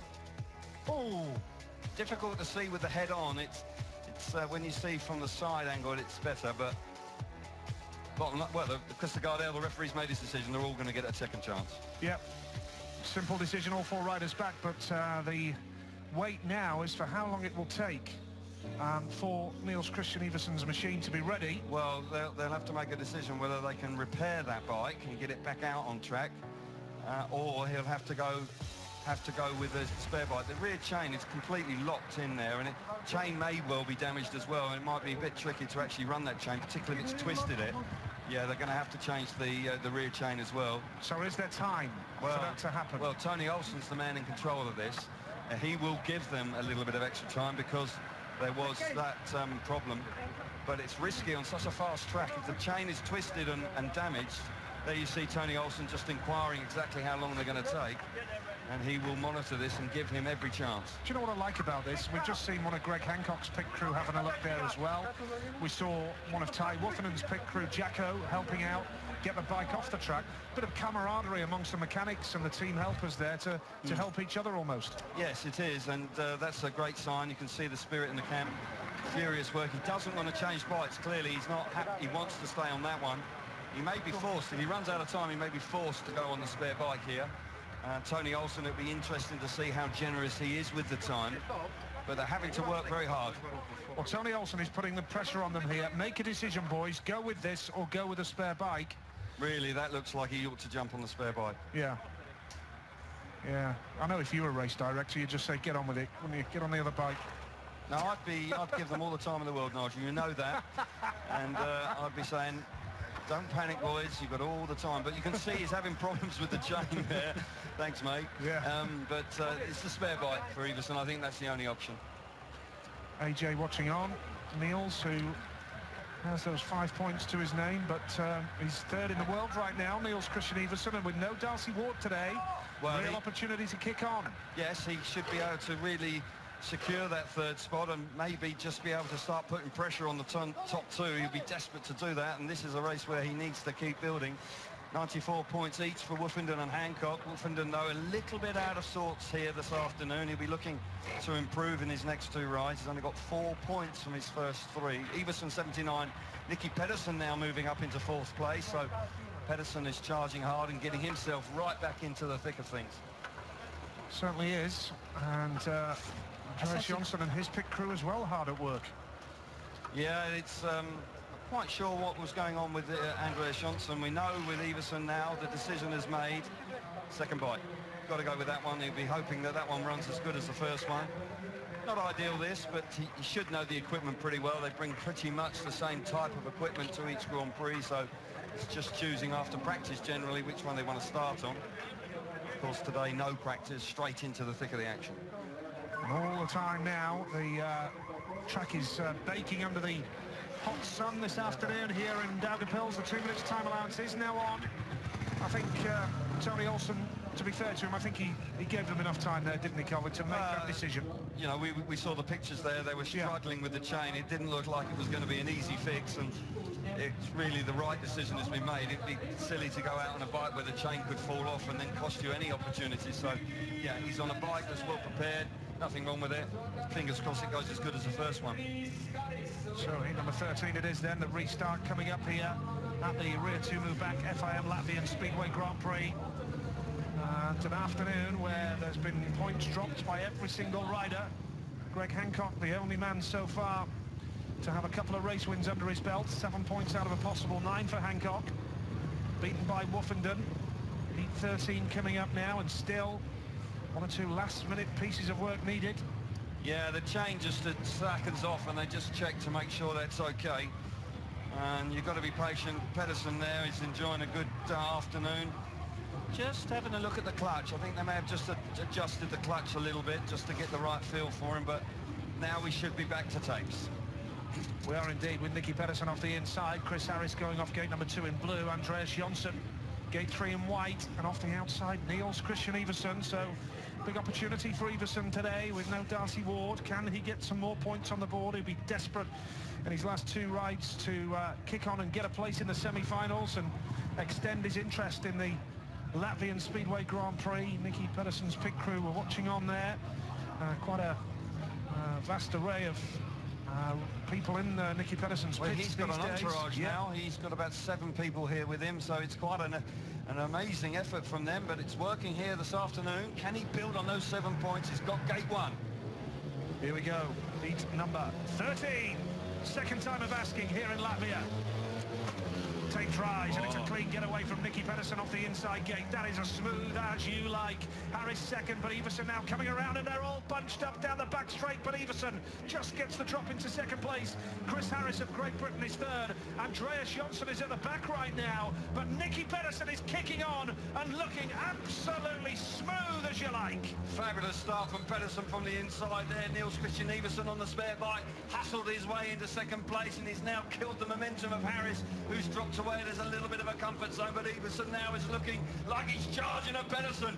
They go into the third lap now. It's a good effort from Iversen. Pedersen now beginning to have to ride that little bit harder. AJ Andreas Johnson disappointing out the back, but the two Danish riders are dominating this race. Oh, and Jonsson's going so wide, trying to get the drive and kisses the air fence there. And now Jonsson's come through into third as Harris tries to return the compliment. But Nicky Pedersen now with Iversen all over him, but Pedersen's got the speed, Pedersen's got the drive. It's been one big determined effort by Iversen, but in the battle of the Danes, Nicky Pedersen wins the race and moves into double figures here with a 10-point haul. And Niels Christian Iversen threw absolutely everything at him there, and it didn't quite work out for him. Jonsson getting the better of Harris. It was tough work there, but Nicky Pedersen has worked hard for his points here this afternoon, Kelvin. Yeah, he's earning his money, that's for sure. He's really hustling that bike. He looked good. He came under a lot of pressure, but remained composed and rode a strong race out in front.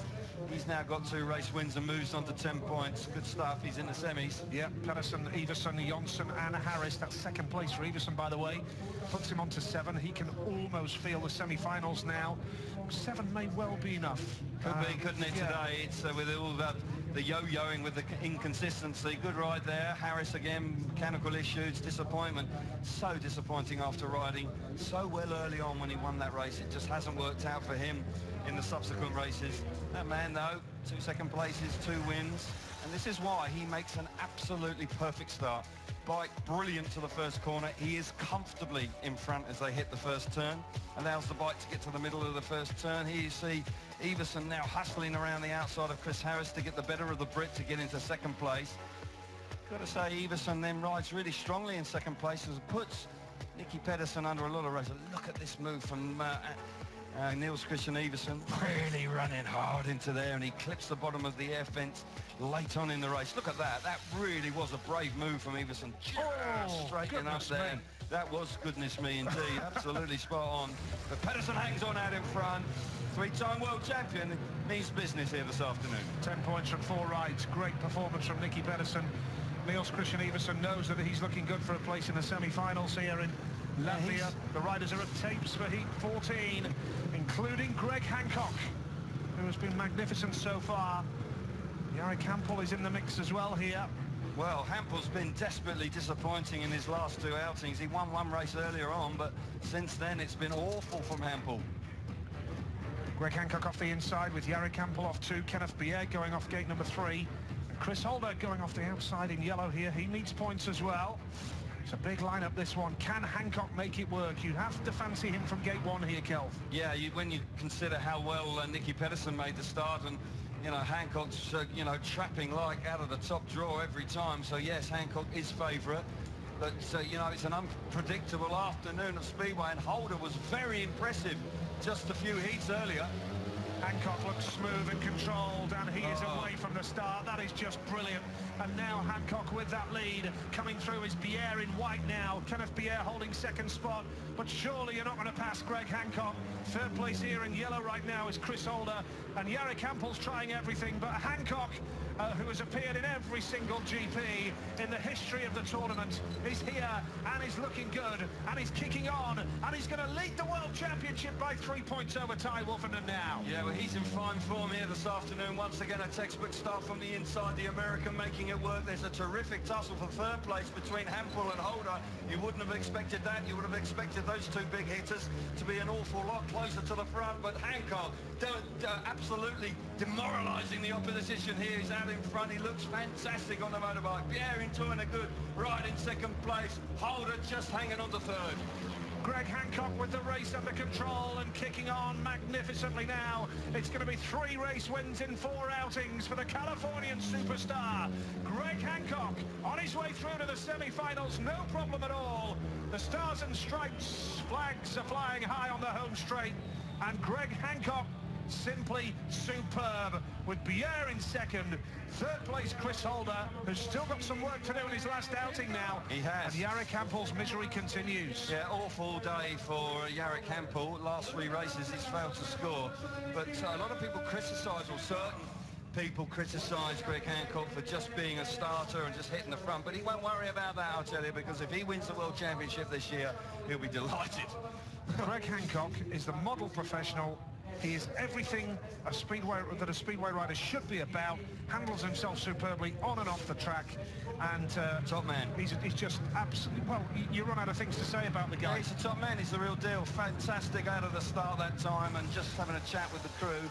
They've been together a long time. He's had those boys around him for at least 10 years. They really do know themselves inside out. Settled team. Hits the front. Brilliant stuff from the inside. Pierre into second place. Holder there into third, with Hampel once again just not being able to get the bike sorted out and finding it difficult to score points. He's there in the thick of it early on, but just cannot get going and gets relegated to the back. Pierre's there early on, but as the race continues, it's more and more speed being generated by the American, allowing the bike to run up the banking towards the air fence. So, yeah, he's jumped with that. 97 points, 3 points in the lead. Woofenden, pressure on. Over to you, Ty. Yep, 97 points to 94. Everson's on 81. It's been a good day for Greg Hancock here in Daugavpils today. He won here last year. Remember, he's won in Latvia 3 times. Yeah, good, great record here, great record. And what a final it was last year. I've got to say, he rode an absolute stormer, because there were some real fireworks going on behind him. Yeah, I remember it well. We were thinking, where are they going at one point? Darcy Ward, we weren't quite sure what he was doing, but Hancock did. He won in fine style. Lebedev off the inside then here, the wild card. Gate 2 is Martin Smolinski of Germany. Christoph Kasperzak, Gate 3 in white, and Troy Batchelor going off the outside. Kasperzak, who was in the wars earlier today, suffered that bad crash, but he's up and about and he's ready to race again, and you can tell he's pumped and ready for action here. Missed the Finnish Grand Prix earlier this year through a knee ligament injury. That cost him, because he was really in with a shout of the World Championship at the time. And now it's a good start here from Smolinski off gate number 2. And the man in red has gone square, and Lebedev has lost it completely, but Kasperzak in white. How on earth did he manage that? Whoa! Christoph Kasperzak riding more like a stunt rider than a Speedway rider. Fantastic. He has the lead with Smolinski in second. Third place is Batchelor, and Lebedev in red did well to hang on to the bike. Well, so did Kasperzak. He reminded me there of Tony Ricards and what he did around the first corner in Cardiff all those years ago. Kasperzak supreme. He used the bottom of the air fence to fire himself to the front, and he's flying out in front. Smolinski now gets the better of the Australian. Troy Batchelor, the German, goes through into second place, and Lebedev's is struggling here this afternoon. That's really disappointing. Batchelor now up the inside of Smolinski. Good tussle for second place, but KK out in front, dominating the race. Yeah, Christoph Kasperzak absolutely battling for everything here. This is going to put him onto 10 points, level with Hancock and Pedersen as well. Christoph Kasperzak into turns 3 and 4 for the last time of Heat 15. It's going to be Kasperzak to win the race. Second place, Troy Batchelor, and Martin Smolinski third. And Kasperzak punches the air in delight, and quite right too, because that was brilliant from Kasperzak. Well, he rode his luck a bit in the first corner, but it paid big dividends, because he fired himself off the air fence a couple of times and got himself to the front, and then was comfortably out in front. Good tussle between Troy Batchelor and Martin Smolinski, but quite a remarkable first corner. Looking forward to the replays. Yeah, that'll be interesting to watch for sure. Heat number 15 then. It's Kasperzak the winner with Troy Batchelor second, Martin Smolinski third. Andrzej Lebedev lost control of the bike early on, did well to stay on it, but it was all about the leader. And now we have 3 riders on 10 points. Hancock, Pedersen, Kasperzak, all on 10 points apiece. We can look forward to seeing those riders in action in the semi-finals. Well, it's great to see Kasperzak back to top form, because he lost it and he was in such fine form. Look at this, they were all argy-bargy getting into the first corner. Once he hits the fence, then he runs it round there, and the dirt there just gives him a bit more speed. Doesn't care, does he? No, not at all. Not at all. Not even thinking about backing the throttle off. He's already hit the deck hard earlier on today in that very spot, in actual fact. But he uses that extra little bit of grip, and he wins the race comfortably, as you see. Good stuff there from Troy Batchelor and Smolinski, entertaining us for a good tussle for second and third, with Batchelor finally getting the better of the German, and he stamps his authority on second place. But a very entertaining first corner there from Kasperzak, 10 points to his name. He's looking good. Look at the move there from Bachelor. So fast down the back straight it is here. It really is impressive speed. Top speed down there. Well, great stuff from Christoph Kasperzak with 10 points to his name now. It's setting it up really nicely for he's the... thanking God again, isn't he? For the semi-finals and the final. Yeah, it is. Absolutely. Brilliant stuff. But yeah, good stuff from Kasperzak. And it's good to see him back on top form, because when he won in Big Gosh in April, you think, here we go, it's going to be his year. But just got injured, killed his momentum. Well, if you like a nice Sunday afternoon nap, we're sorry if we're keeping you awake with our excitement here in Heat 16.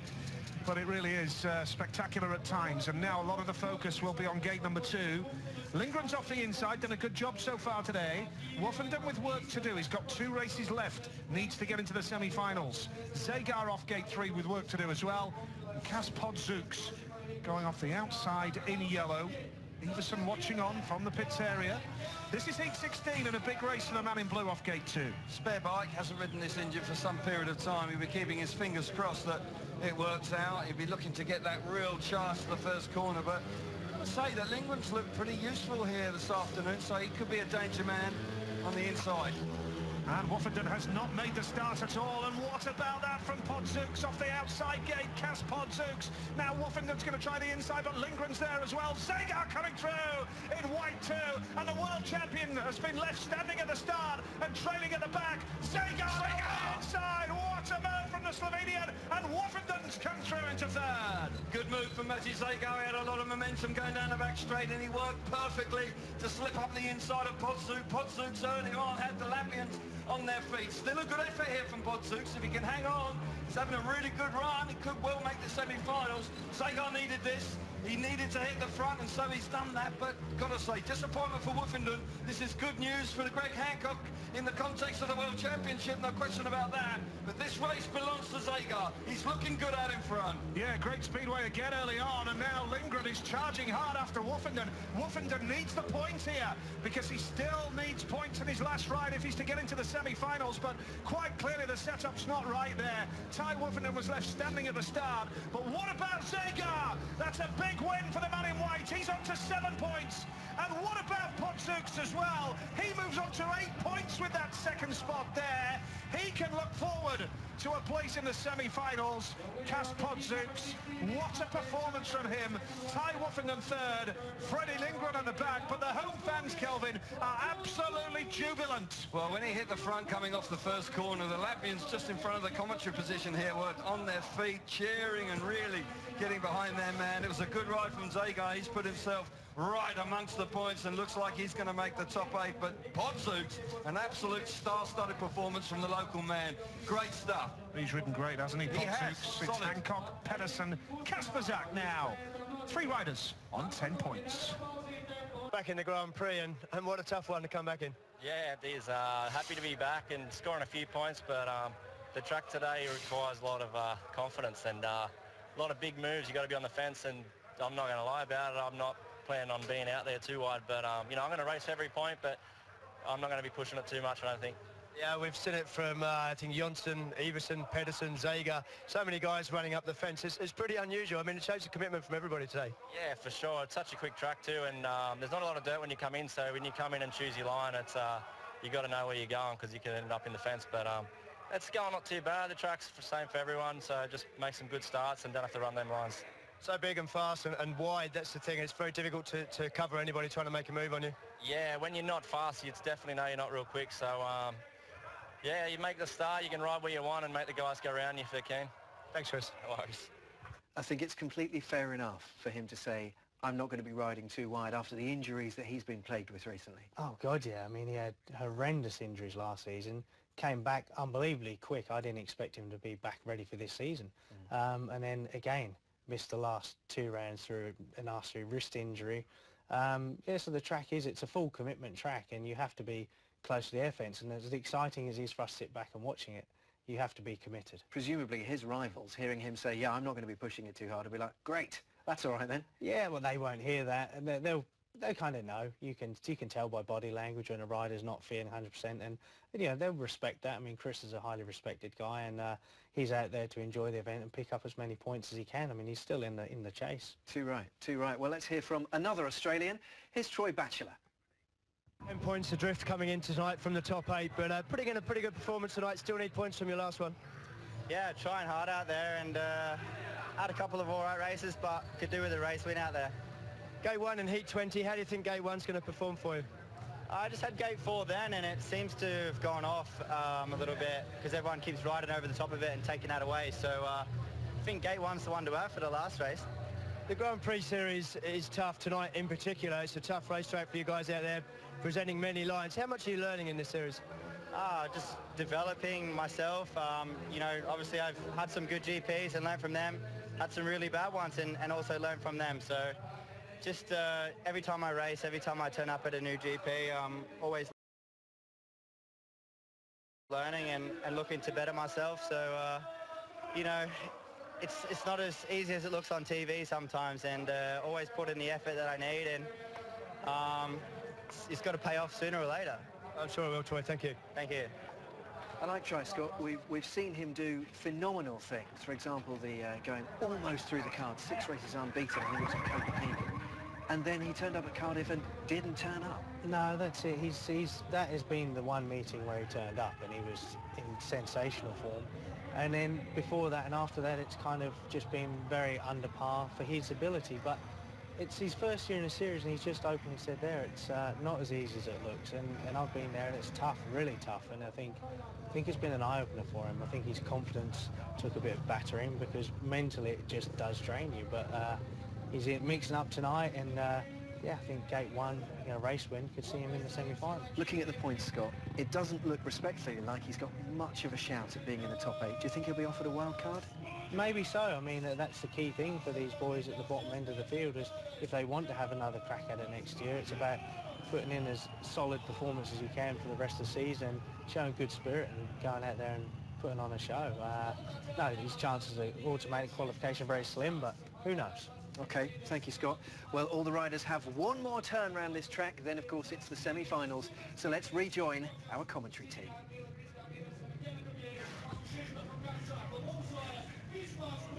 Here we go then. Heat number 17. Niels Christian Iversen needs points. He's off the inside gate. He's in the top 8 right now. Kenneth Bier on 6 points so far off gate number 2. Cas Podzooks goes off gate number 3, and what a day he's had so far. And going off the outside here is Christoph Kasperzak, 10 points under his belt to date. Yeah, fantastic effort. It is a great effort, and Podzook's in 4th place at the moment at this stage of the afternoon, which is a good return in having 8 points. And I'm sure comes out at gate 3, which won't be easy, and they put a lot of water on the track. So interesting to see how the track reacts now with this resumption in Heat 17 after extensive track preparation once again. And Podzooks has been going. Kasperzak, he could be the big danger here for the other 3. Just sense that Kasperzak's really pumped up. Heat number 17 then, here we go. The resumption of the Riatumu Bank Latvian FIM Speedway Grand Prix. And that's not the best of starts from Iversen, because Bier's got the drop on him, and now Kasperzak around the outside. And here's Podzooks up the inside as well, but Kasperzak to the back now. Bier has that lead. Kenneth Bier with a win here would go through into the semi-finals. 2nd place in red is Niels Christian Iversen. 3rd is Podzooks, who's under pressure from Christoph Kasperzak in the back now. But Kasperzak knows he'll be in the semi-finals. He's got 10 points, and he's come through into 3rd now as well. Yeah, up the inside, Podzooks has found himself in no man's land. It was a bit greasy out there. And got to say that Kasperzak got himself nicely into 2nd place. What a ride from Bier. This is a surprise for me. He's absolutely flying out in front, as you rightly say, Nigel. 3 points here, and he's going to have more work to do. Kasperzak now up the inside of Iversen. Super right. Kasperzak looked like he was dead and buried earlier. No, Iversen's backed up. Oh, 7 points. That might be tricky for the semi-finals. For the world number 3. Is that a chain again for Niels Christian Iversen that could cost him? Something's happened there. It's a sudden stop. He throws the bike onto the infield. Kenneth Bier is going to take the victory here in heat number 17. Cas Kasperzak, who was last at one stage there, finishes second. Podzuks in third, 9 points for him. Wow. But for Niels Christian Iversen, maybe he knows it's just not his day. Well, he ran last of his opening ride and then was pretty consistent in the next three, but that was a bitter blow for him, and he was battling so hard. Got to say that Kasperzak rode an absolute blinder to get up into second place. Pierre, where did Pierre find that from? That was a super ride from Kenneth Pierre, surging to the front and dominated the race, really, right from the word go. Pierre, the winner, with Kasperzak second, Podzuks was third. And this is what it means overall now. It means that Iversen is still in the top 8 on 7 points. And has just got to hope that over the next 3 heats, he may sneak in. Pierre, fantastic and very, very quick there. Well, he was, and, you know, hasn't had a good time in the Grand Prix, but this afternoon he's been up and down, but he finished in style here with a big race win. I didn't really fancy him. Thought it would have been Kasperzak and Iversen that would have been battling for the win, but it wasn't to be, and particularly for Iversen, the bike packing up later on in the race. It's a massive blow to him, but all credit to Kasperzak. He was comfortable on 10 points. He didn't really need to push this hard, but look at him come through there. Whether there were problems there with Iversen's bike, we won't really know, because the bike packs up very shortly afterwards. There it is. Can't quite see whether the chain's come off. It might well be. He's looking towards the back of the bike immediately, whether this is the chain issue, sort of a hangover from the problems he had earlier on this afternoon. But that man had no hangover. He was absolutely fantastic out in front, and he's looking super. Kenneth Pierre is on 9 points. He's going to have a semi-final to take part in. Fair play to him, and Krzysztof Kasperzak, no wonder he's smiling. Polish champion on Thursday night. Now into the semi-finals of the Latvian Grand Prix with 12 points. It's been a good few days' work for Krzysztof Kasperzak. That'll do nicely. Yep, absolutely. Here we go with Heat 18. Greg Hancock up against Nicky Pedersen. 2 riders on 10 points apiece. And Hancock currently leads the World Championship over Ty Woffenden. Lindgren's off the inside. Throw him into the mix. He's desperate for points here. He is. Freddie Lindgren. So we've got quite a race lined up here. Yeah, they're coming thick and fast. Hancock on 97. 2 points in front of Ty Woffenden, but you just sense that Hancock's in better form here this afternoon, and it's an opportunity for Hancock to try and get a little bit of a lead in the championship, particularly if Woffenden can't make the semi-finals here this afternoon. That could be a big move in the championship chase. Here we go. Lindgren off the inside, needs points. Greg Hancock going off gate number 2 in blue. Nicky Pedersen gate 3 in white. And Andrzej Lebedev, the wild card, going off the outside in yellow. Hancock immaculate in 3 of his 4 rides. Perfect starts and perfect wins. Yeah. Can he be stopped here in heat 17? Well, Pedersen's going to be 18 even. Okay.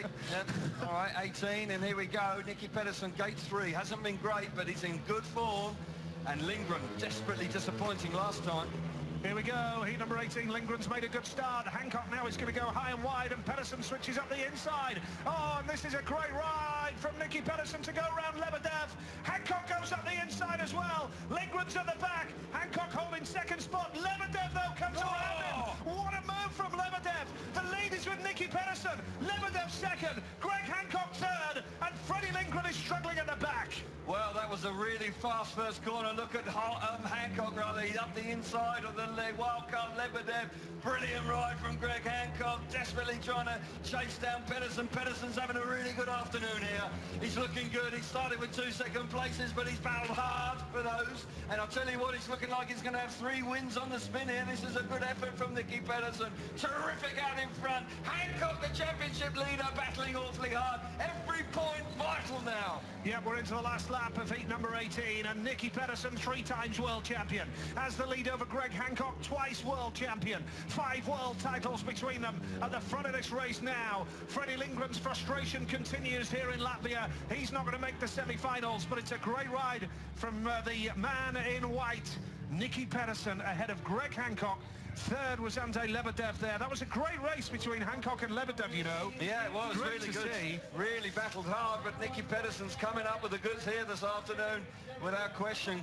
Got to say, Hancock rode very well there. Lebedev made him work really hard for that second place. It was a tough first corner for the American, but he had to pick his way through the traffic. Pedersen out in front, though. He's dangerous here. Yeah, Pedersen, Hancock, Lebedev, the finishing order there. Lindgren finished last, and that's a frustrating end. 2 last places for Freddie. He's still in the top 8, but desperate. Yeah, you have to fancy he'll dip out of that. Pedersen leads the GP on 13. he's going to have first pick of gate positions in the semi-finals. Well, got to give him an awful lot of credit. He's had a change around in the crew, but it's working because he's come here after 2 disappointing Grand Prix before the Speedway World Cup. He won the Speedway World Cup, clearly has benefited from that. Great first corner from Pedersen, fires himself to the front. Look at Hancock. Hancock has to work very hard here. Initially, it's all about Lindgren and Hancock. They go far too wide. That leaves the door wide open for Lebedev and Nicky Pedersen to get up the inside. Hancock then has to pass Lebedev twice because Lebedev then battles his way back into second place around the outside of the American on the opening lap. But all credit to Hancock, he shows a lot of resolve here with an extra speed down the back straight and slips up the inside and gets himself into second place, moving on to 12 points. But that man, 13 points, well, I tell you what, he looks like he could be a winner here this afternoon. And Heat 19 is a big race for the reigning champ, Ty Woffenden in yellow. We see Hampel here in white, but the reigning champion, Ty Woffenden in yellow, off gate number 4, needs a win here, you feel. 7 points may just give you a squeak of getting in. Everson's still in there on 7 from 5 rides. And here's the race for the title. Hancock 4 up on Woffenden now, but a win for Woffenden. It ties it all up to 1 point difference once again. And Everson and Pedersen for 3rd and 4th. That's an interesting subplot as well. And there's 4 rounds to go after this afternoon, so still a long way to go in the title race. This is a character-building ride for Woffenden.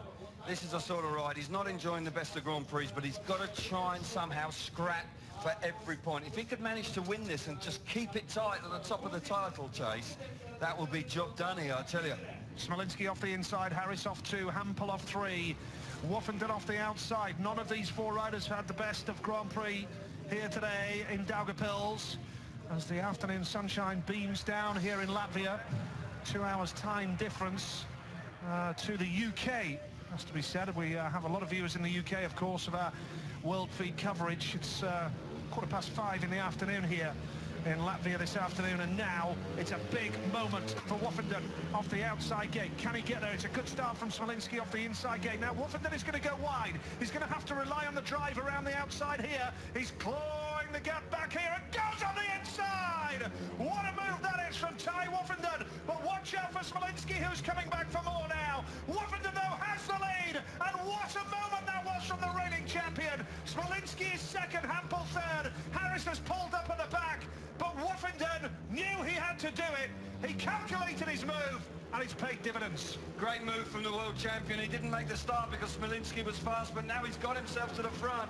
Looks like he's beginning to build the momentum. It's all about the starts for Woffenden here this afternoon. Hampel struggling in 3rd place, and Harris has packed up. He's no longer in the race. That's a shame for him, but Woffenden needed the points, showing real resolve here, desperately going for it out in front. He's flying, looking like he really got that bike working well.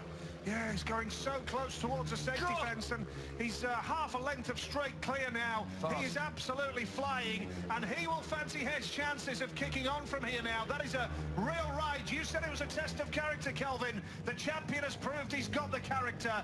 It was a fantastic move from Woffenden to go on to 8 points there in heat number 19. He knows the importance of that, and he closes the gap in the world title race to 1 point behind Greg Hancock. Will it go the distance to Torren in October?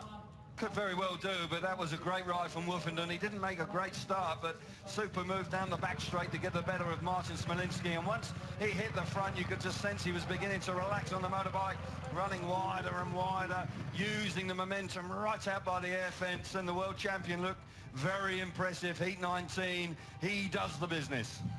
Certainly does. So it's a win for Woffenden. Smolinski 2nd. Jarek Hampel, what a frustrating afternoon for him. 3rd place for Jarek Hampel, and it means that Woffenden moves into the top 8 now. He's on 8 points, and looking good now for the semi-finals. On 8 points, Ty Woffenden with a fantastic ride from gate 4. Yeah, Smolinski made a good start, and he hugged to the inside. Look how wide he goes there. He's a country mile away from Smolinski, but what you do get from that move is that you generate the extra speed so you can make the move down the end of the back straight. Smolinski then tries to repay the compliment by getting up the inside and getting himself back to the front. Here we see it.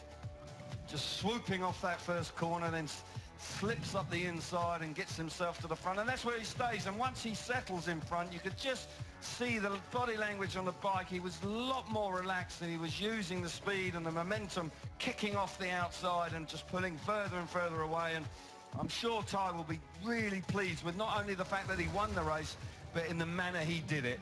He's into the top 8, he's battling hard, he's scrapping for every point. Just a word on Chris Harris. He didn't finish the race. I'm not sure the bike was packed up there. I just wonder whether he's got a fitness issue, and that'll be a concern for his British club Coventry, who rides Swindon, who include Troy Batchelor tomorrow night at Brandon. Woofenden back in the UK tomorrow as well, for Wolverhampton at home to Leicester. So heat number 20 coming up. And it's a big moment as well for Matti Zagar, who's looking to secure his spot. He's in 8th place right now. Chris Holder needs points here. Troy Batchelor is in with a squeak as well. It's Batchelor, Jonsson, Holder and Zagar. It's a big race, this one, Kelvin. Plenty to go for. Yeah, a heat win for one of those two boys. And Holder, Niels Christian Everson might be in danger of missing out. It would depend on what they did when they met each other. It's going to go to the countback if that's the scenario. But Chris Holder, not full of confidence. He needs to come up with a big start out of gate 3. Here we go, heat number 20, and going into that first turn, Batchelor has got there. Super ride from Troy Batchelor. Now Holder's going wide, and now Jonsson is charging hard as well, and now they're wheel to wheel going into turn 3, but Batchelor has the lead. This will be a great moment for Troy Batchelor if he could hang on here. He's got the lead, but he's really being hunted down, and they're bunching up again. They're all very tight here going into lap 2. They are indeed, and look at that. Holder's now gone to the back. He got squeezed up there. He was in no man's land, and the Australian boy, the former world champion on 2012, has just not got the brakes. Andres Jonsson now gets the better of Troy Batchelor. Andres Jonsson, too little, too late, you would suggest. Batchelor now trying to get back up the inside. Andres Jonsson, where's this speed come from? Matti Zagar and Holder battling hard for 3rd place. This is going to turn it on its head. It's going to be interesting to see exactly how the top 8 pan out here this afternoon. Stays like this, Everson's going to miss out by the looks of it, because Zagar will move on to 8. Troy Batchelor will move on to 8 as well. And there is a possibility with Holder nicking a point, maybe towards the end of the race he might get through. Not going to do it, Nige. Down to the checkered flag. Jonsson gets there, Batchelor 2nd and Zagar 3rd. And Zagar with 8 points then, and it's a win for Jonsson. And Batchelor moves on to 8. He goes above Everson. By my reckoning then, it's looking like Everson is going to miss out on a place in the semi-finals by a point. 8 is enough. Batchelor, Zagar, Woofenden all finishing on 8, and Everson has finished on 7. So it's bad news for Niels Christian Everson, that result. Jonsson, Batchelor, Zagar and Holder, who also misses out on a semi-final place. Well, he left it late, but Ty has ridden into the semi-finals. We've got the draw coming up next. Here comes the draw. Where's Nicky going? He's looking at gate 4, isn't he, right now? Let's do a bit of drumming first. He's gone gate 1. Well, yeah, so gate 1, I mean, now this is the big moment for Bier. Does he plump for gate 4 where everybody decides? Does he line up next to him off gate 2? He looks genuinely confused, Scott. It is, and it's almost... he's taking gate 2. I just feel that's because there's been the track grade, so that dirt line is not going to be so deep and wide. Tie straight in with gate 3. You think that's a sensible decision? Yeah, I mean, in some ways for this man right now, Matti Zagar, that's the best scenario for him. There's no pick. It's one less thing to think about. And obviously, for us, we're in the studio. We can't see what's been happening at the track. So maybe their gate positions have been determined because of what's happened. I mean, if they've put a bit of water on the track, that would favour the inside as well. Now, Greg obviously gets first pick now. Sure, he'll be gate 1 just because he's so good from the starts, and he's so calculated at reading the first turns and where the rides will be. No hesitation at all, was there? Straight in there.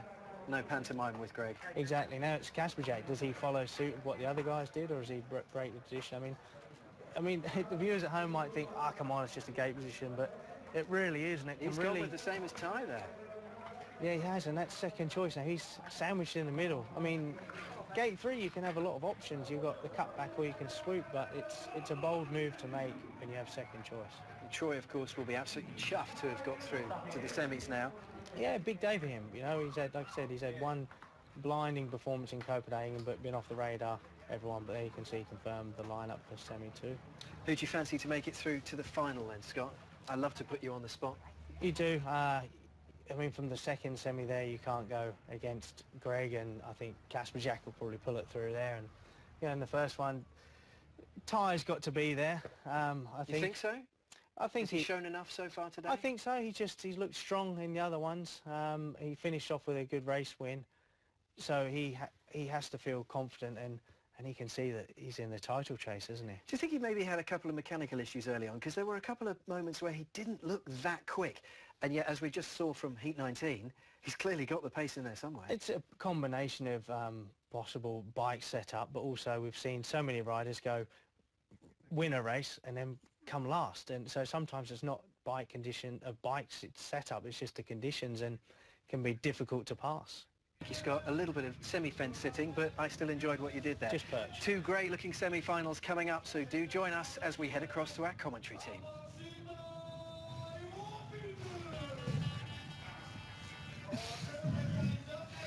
Here we go with the first semi-final. Nicky Pedersen going off the inside has been superb today with 3 straight wins going into this semi-final.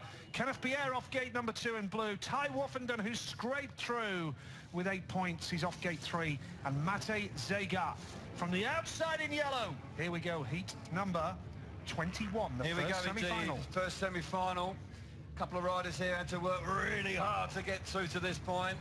Zegar and Woffenden haven't been completely convincing, but they've had to scrap hard and they've finally done it. And now all of a sudden, who knows? Big start, hit the front, you can find yourself in the final. Pierre's had a tough campaign, very tough campaign, but today, this afternoon, he's done the business. Good stuff from Pedersen, 13 points to his name. He had the first pick, he's gone for the inside. Big ruts down there, can he fire out of there and hit the front? Here we go then, first semi-final here in Daugavpils. And it's a good start from Pedersen off the inside. Woffenden has been left standing. Pedersen has the lead, and now Woffenden is going to try the inside switch. And now Kenneth Pierre has got loads of speed around the outside. Here comes Zegar as well. Oh, what a back straight move that was. And Nicky Pedersen has the lead now. Pierre is second. Zegar's going to charge hard up the inside. The battle is on here, but Pedersen's immaculate form continues. Off the inside, made the start, and he made it count. He got himself to the front, and he looks good. Pierre out of gate 2, which has worked well. This afternoon is running hard there. Zegar was pushing him at the end of the first lap, but Woffenden didn't get out of gate 3, and he's tailing off in 4th place, looking like it's an opportunity for Hancock in semi-final number 2. Pedersen's got this night. He's looking good. 13 points before this semi-final number 1. Going to move on to 16 big points. A big afternoon for Pedersen. Now this result as well, if Woffenden does trail in last, there is potential for Greg Hancock with 2 wins in his semi and the final to have a 7-point lead going into Gorzhov in 2 weeks' time in the World Championship. A real opportunity for Hancock now, but for Pedersen it's a big win. 2nd place Pierre, 3rd was Zegar. Woffenden was left standing at the start in that first semi-final, and his afternoon is over. Such a disappointment for the champion.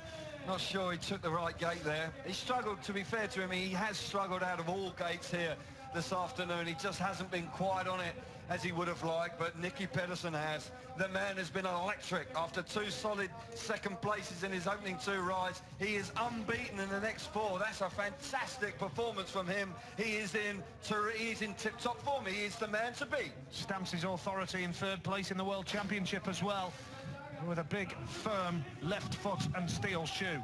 Pedersen, 16 points.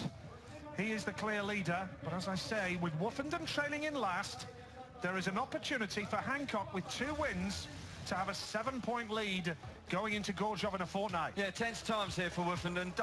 Just spun up coming off a gate 3, tries the inside line, but can't get himself in the 2nd place with Pierre hanging on to that, and Zegar just running into trouble. You see it now, he just runs out of racing room with Pedersen and Pierre, the Danish duo, dominating the race. Got to say then, Zegar, I thought Zegar then would have enough speed here when he chops to the inside. I thought he actually would get up the inside of Kenneth Pierre, but fair place to the pocket rocket from Denmark. He rides a really strong race to hang on to the 2 points and go through to his first final of the year. Good racing here. Pedersen is in super form, and Pierre will be chuffed to bits with his 11 points. Good day for the Danes. Pedersen and Pierre through to the final here in Daugavpils. And in the 2nd semi-final, we have the local hero, Kasper Jack, in as a replacement for Darcy Ward today. But there's Greg Hancock. He is the man off the inside gate in red. And a semi-final appearance for Troy Batchelor as well. He's worked hard today. He has indeed, and as you say, Nigel, you know, Hancock just seen the World Championship, his main rival for the championship, go out. He must be aware of this. Is a great opportunity to make a move towards his third world title. Hancock off the inside, Podzuks off 2, Kasperzak off 3, Batchelor off the outside gate as well. Podzuks arrived at the stadium today, hoping to get a ride.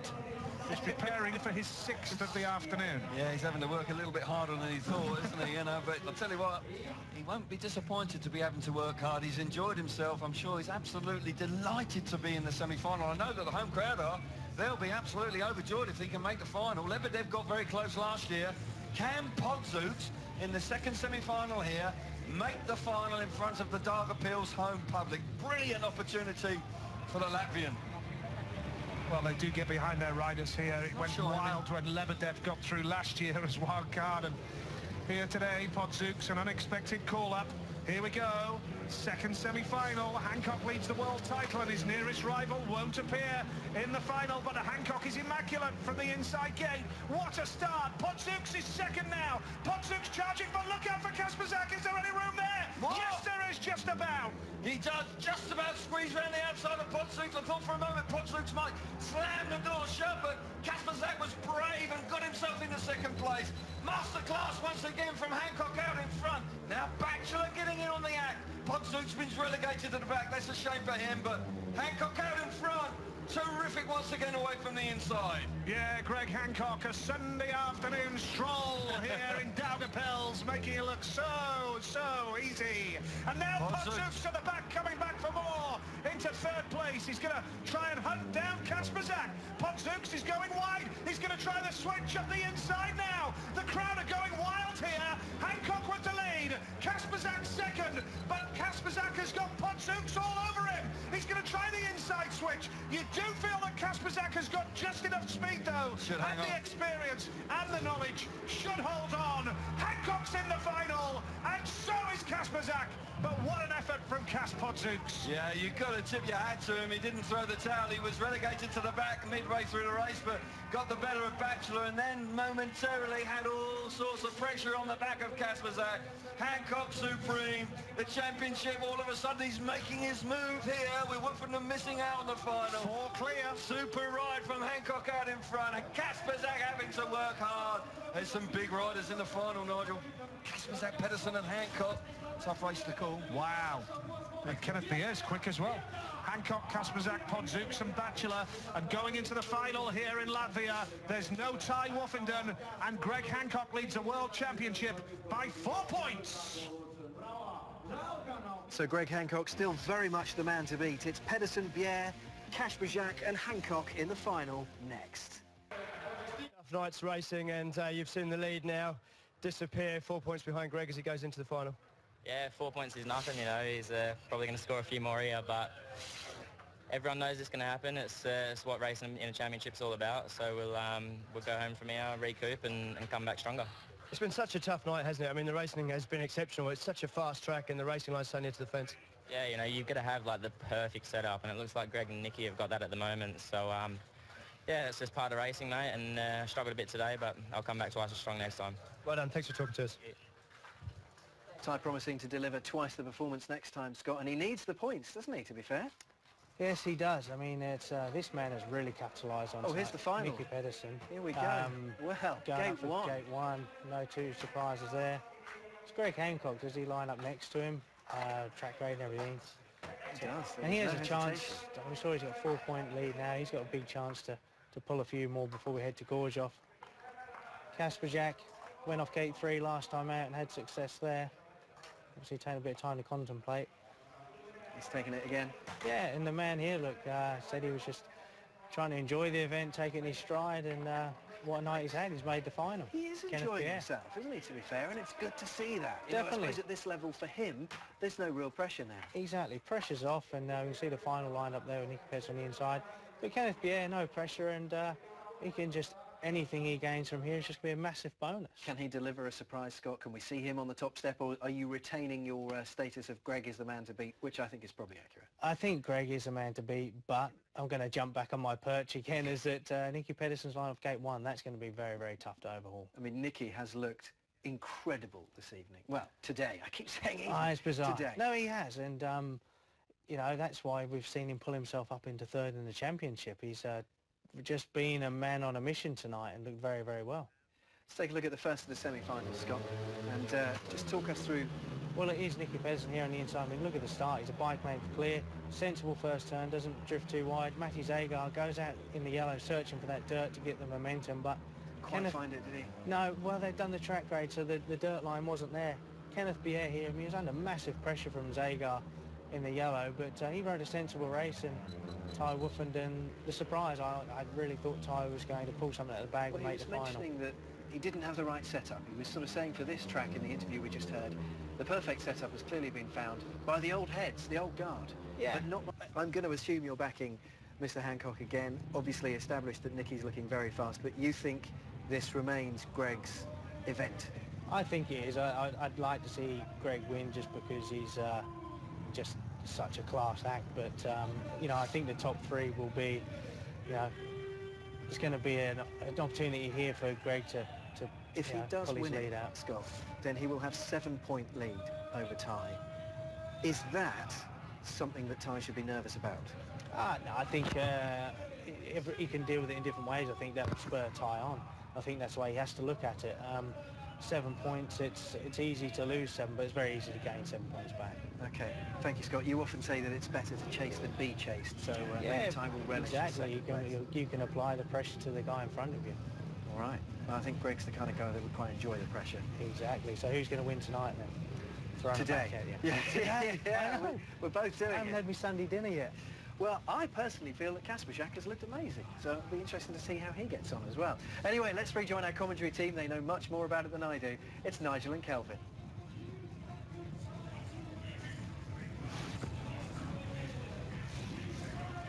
Here we go, the final of the Rio Tumu Bank FIM Latvian Speedway Grand Prix. And what a meeting we've had, and what a final we've got on our hands. Nicky Pedersen off the inside, Greg Hancock off 2, Christoph Kasperzak going off gate 3, and Kenneth Bier going off the outside gate. Pedersen and Hancock, the 4 men, they top the score charts. Christoph Kasperzak, who was buried in the air fence early on today, picked himself up. And then rode it, didn't he? Then he rode the air fence as well. He knows that part of the track and the air fence very well indeed. And he'll be hoping that he doesn't rush into it like he did earlier on. This is a big final. A lot of room between Hancock and Pedersen, but Kasperzak and Hancock quite close together. Here we go. This is a tough, tense race. Pedersen's made a good one off the inside, but Hancock is far quicker. What a ride from Greg Hancock. And now Kasperzak slots through and comes around the outside of Kenneth Bier. But Greg Hancock has got that lead, and Hancock is looking like he's going to have a 7-point lead going to Gorshov. Watch out for Kasperzak! Oh! What a move! Kasperzak! Fabulous move by KK around the outside of Hancock. Gets the better. He's hit the front. Will he win his second Grand Prix of the year? Pedersen now through in his 3rd place. Got the better Bier. Hancock made such a good start there. Look at Pedersen! Whoa! Pedersen now fires himself into 2nd place. Hancock struggling for speed. Kasperzak hasn't. He's looking like a winner here this afternoon. What a final this is! Greg Hancock is hanging on in 3rd now. Christoph Kasperzak into the last lap. Nicky Pedersen 2nd. Greg Hancock 3rd. Kenneth Bier at the back. And Christoph Kasperzak looks over his shoulder. And Christoph Kasperzak, after being crowned Polish champion on Thursday night, is going to win the Latvian Grand Prix. It's Christoph Kasperzak from Nicky Pedersen, from Greg Hancock, who had the lead early on. And what a final of Speedway that was. Dramatic final. Got to say, Hancock is going to be a bit disappointed with that. He made such a good start out of gate 2. Looked like he was going to win the Grand Prix, but Kasperzak, with a fabulous move round the bottom corner on the opening lap, fired himself to the front, champion of his home country in Poland on last Thursday night, wins the 2nd Grand Prix of the season. really delighted with that, and rightly so. He's had a hard time with that knee injury that really has hit his confidence hard.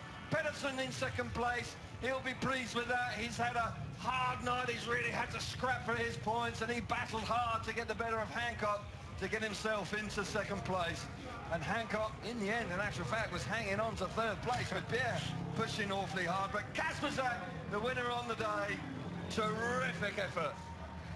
Congratulations to Christoph Kasperzak, who wins the Latvian Speedway Grand Prix here in Daugavpils.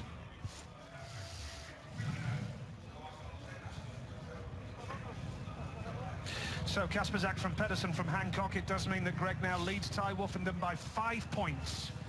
And not 7, 5 and not 7. Woffenden perhaps was cheering on KK and Nicky as they went past Greg. Well, that was an extraordinary ride from Kasperzak, wasn't it? It was a fabulous move, because when Hancock had made the start, you just fancied, and particularly Hancock, the form and speed he showed throughout the afternoon. He hasn't looked back, but in the final, the bike just not quite fast enough. And Kasperzak, with a really brave move round that bottom corner, he got the better of Hancock and got himself to the front, and there was no stopping him then. 5:07 on his back, the lucky number. It worked out for him here this afternoon. He's been in terrific form and wins in fine style. Got to have a word about Nicky Pedersen as well, Nige. He has ridden really strongly, and he has got a whole hat full of points. In actual fact, he tops the point scores on 18 points, and that puts him right back in the thick of the action in the context of the World Championship. Well, he's third in the World Championship now, Nicky Pedersen. It's been a great effort from him. But let's see this again. This is going to be worth watching. Yeah, initially out of gate 2, Hancock makes a supreme start. Pedersen there just gets chopped. Kasperzak now the move from gate 3. I didn't know if he'd made the right call there, but as it worked out, it was, because he had the confidence, he had the speed in the motorbike.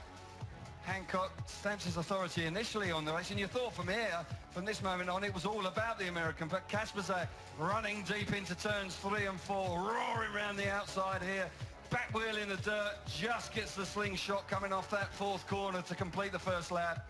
Great move from him. Pedersen then gets the better of Hancock. Hancock just struggling for setup here, just getting a little bit too much wheel spin, and actually has to really work very hard just to hang on to 3rd spot in the end of the race, with Pierre beginning to put him under pressure. Pedersen into 2nd. Good effort from the 3-time world champion. Hancock hanging on for 3rd. But KK, he's the main man here this afternoon in Daugavpils. Yeah, brilliant stuff. But Pedersen and Hancock, as you say, deserve great praise. And what about Kenneth Pierre as well? A rare appearance in the final. Good to see. Yeah, for Kenneth Pierre. Pleased for him. You know, he could easily have got on the rostrum there. I thought for a moment that Hancock looked very vulnerable in 3rd place. Well, he was. But, well, let's get some reaction now from the winner, Christoph Kasperzak, with Chris Louis.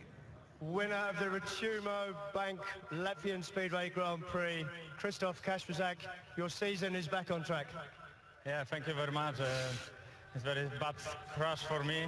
My right leg now is problem, I feel, but will be better now, adrenaline, and I try keep going, and I change the bike, and very good. Thank you very much to all fans, and dziękuję Polakom za doping i pozdrawiam wszystkich Polaków w Polsce, kibiców z Gorzowa. What does it mean to your season? You're up to 5th place now in the championship. Oh, I never be like this, too high. Yeah, I lose like this crash in the knee, like maybe 7 points in Finland, 7 more Lilla.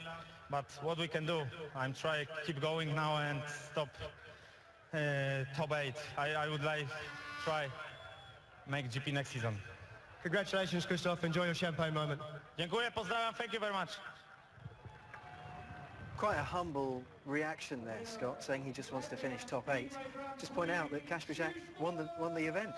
Yeah, threw you on the spot there, didn't I? And I think you had a panic pick, but that was just an absolute sensational first lap from Kasperzak to swoop round Greg there, and Greg started to look vulnerable. He made just such a brilliant start, and then was that bike's up, or was that where the golden time maybe wasn't so convincing on track? That's interesting remarks, that. Nice to see Kasperzak back, though, isn't it?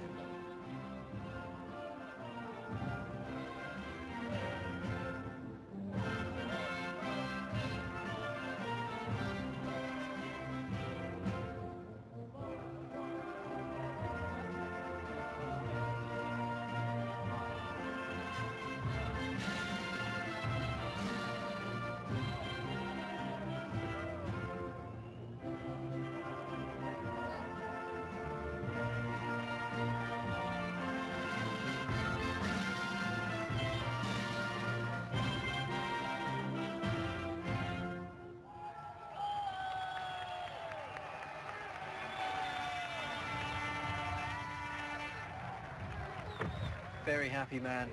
Very happy man indeed. A surprise, really, that Greg did not fulfil his quest today. Yeah, it's such a shame. I mean, you know, I was thinking with Nicky Pedersen off gate 1 it was going to be exceptionally difficult for Greg, but he just pulled out one of those just absolute top-class starts that he continuously makes. But he just was vulnerable in the next turn, and Kasperzak read that well, perfectly. Swooped around him, and that was it. And it kind of almost unsettled Greg for the rest of the race, but he held on for a point and has a 5-point lead going into Gorjov. Yeah, amazing stuff. And Nicky Pedersen, he's really raced his way back into... I mean, has he raced his way into contention for the whole thing, or just really that he's been noticed again? I think you know, you can't rule him out. He's like a little pit bull, and he's in 3rd place now and looked very dominant tonight. You know, didn't win the actual race, but he was a top scorer over the day. He goes into Gorjov, he rides that place well.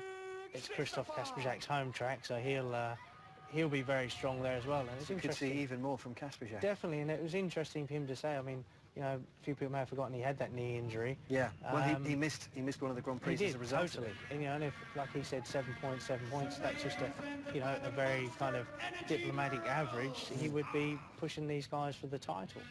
Yeah, it's a subtle way of reminding us that he's still quick. And maybe a note to the organisers as well. Listen, if I don't get in the top 8, I'm still quick and I was injured. I'm sure he'll be in the top 8. I mean, with a ride like he put out tonight, it would be a massive surprise if he was to not make the top 8. He's just so quick, Scott, ultimately. You know, you sort of talk about the amazing starts that Greg makes, for example, but his straight speed with Kasperzak just seems to be faster than anyone else. It was phenomenal tonight. I mean, he had a massive lead come the end of that final. Here are the standings. As a result of what we have witnessed today, Greg Hancock comfortably now with 103 points at the top. Ty Woffenden tucked in underneath him on 98, still catchable, of course. Nicky Pedersen had a great event with 86. Niels Christian Iversen disappointed not to make the final, of course, with 81. Kasperzak, as we've mentioned, races his way into 76. And then Zagar and Ward both have 75 points. And, of course, there's the big question mark as to whether Ward will be racing again or not. Who knows?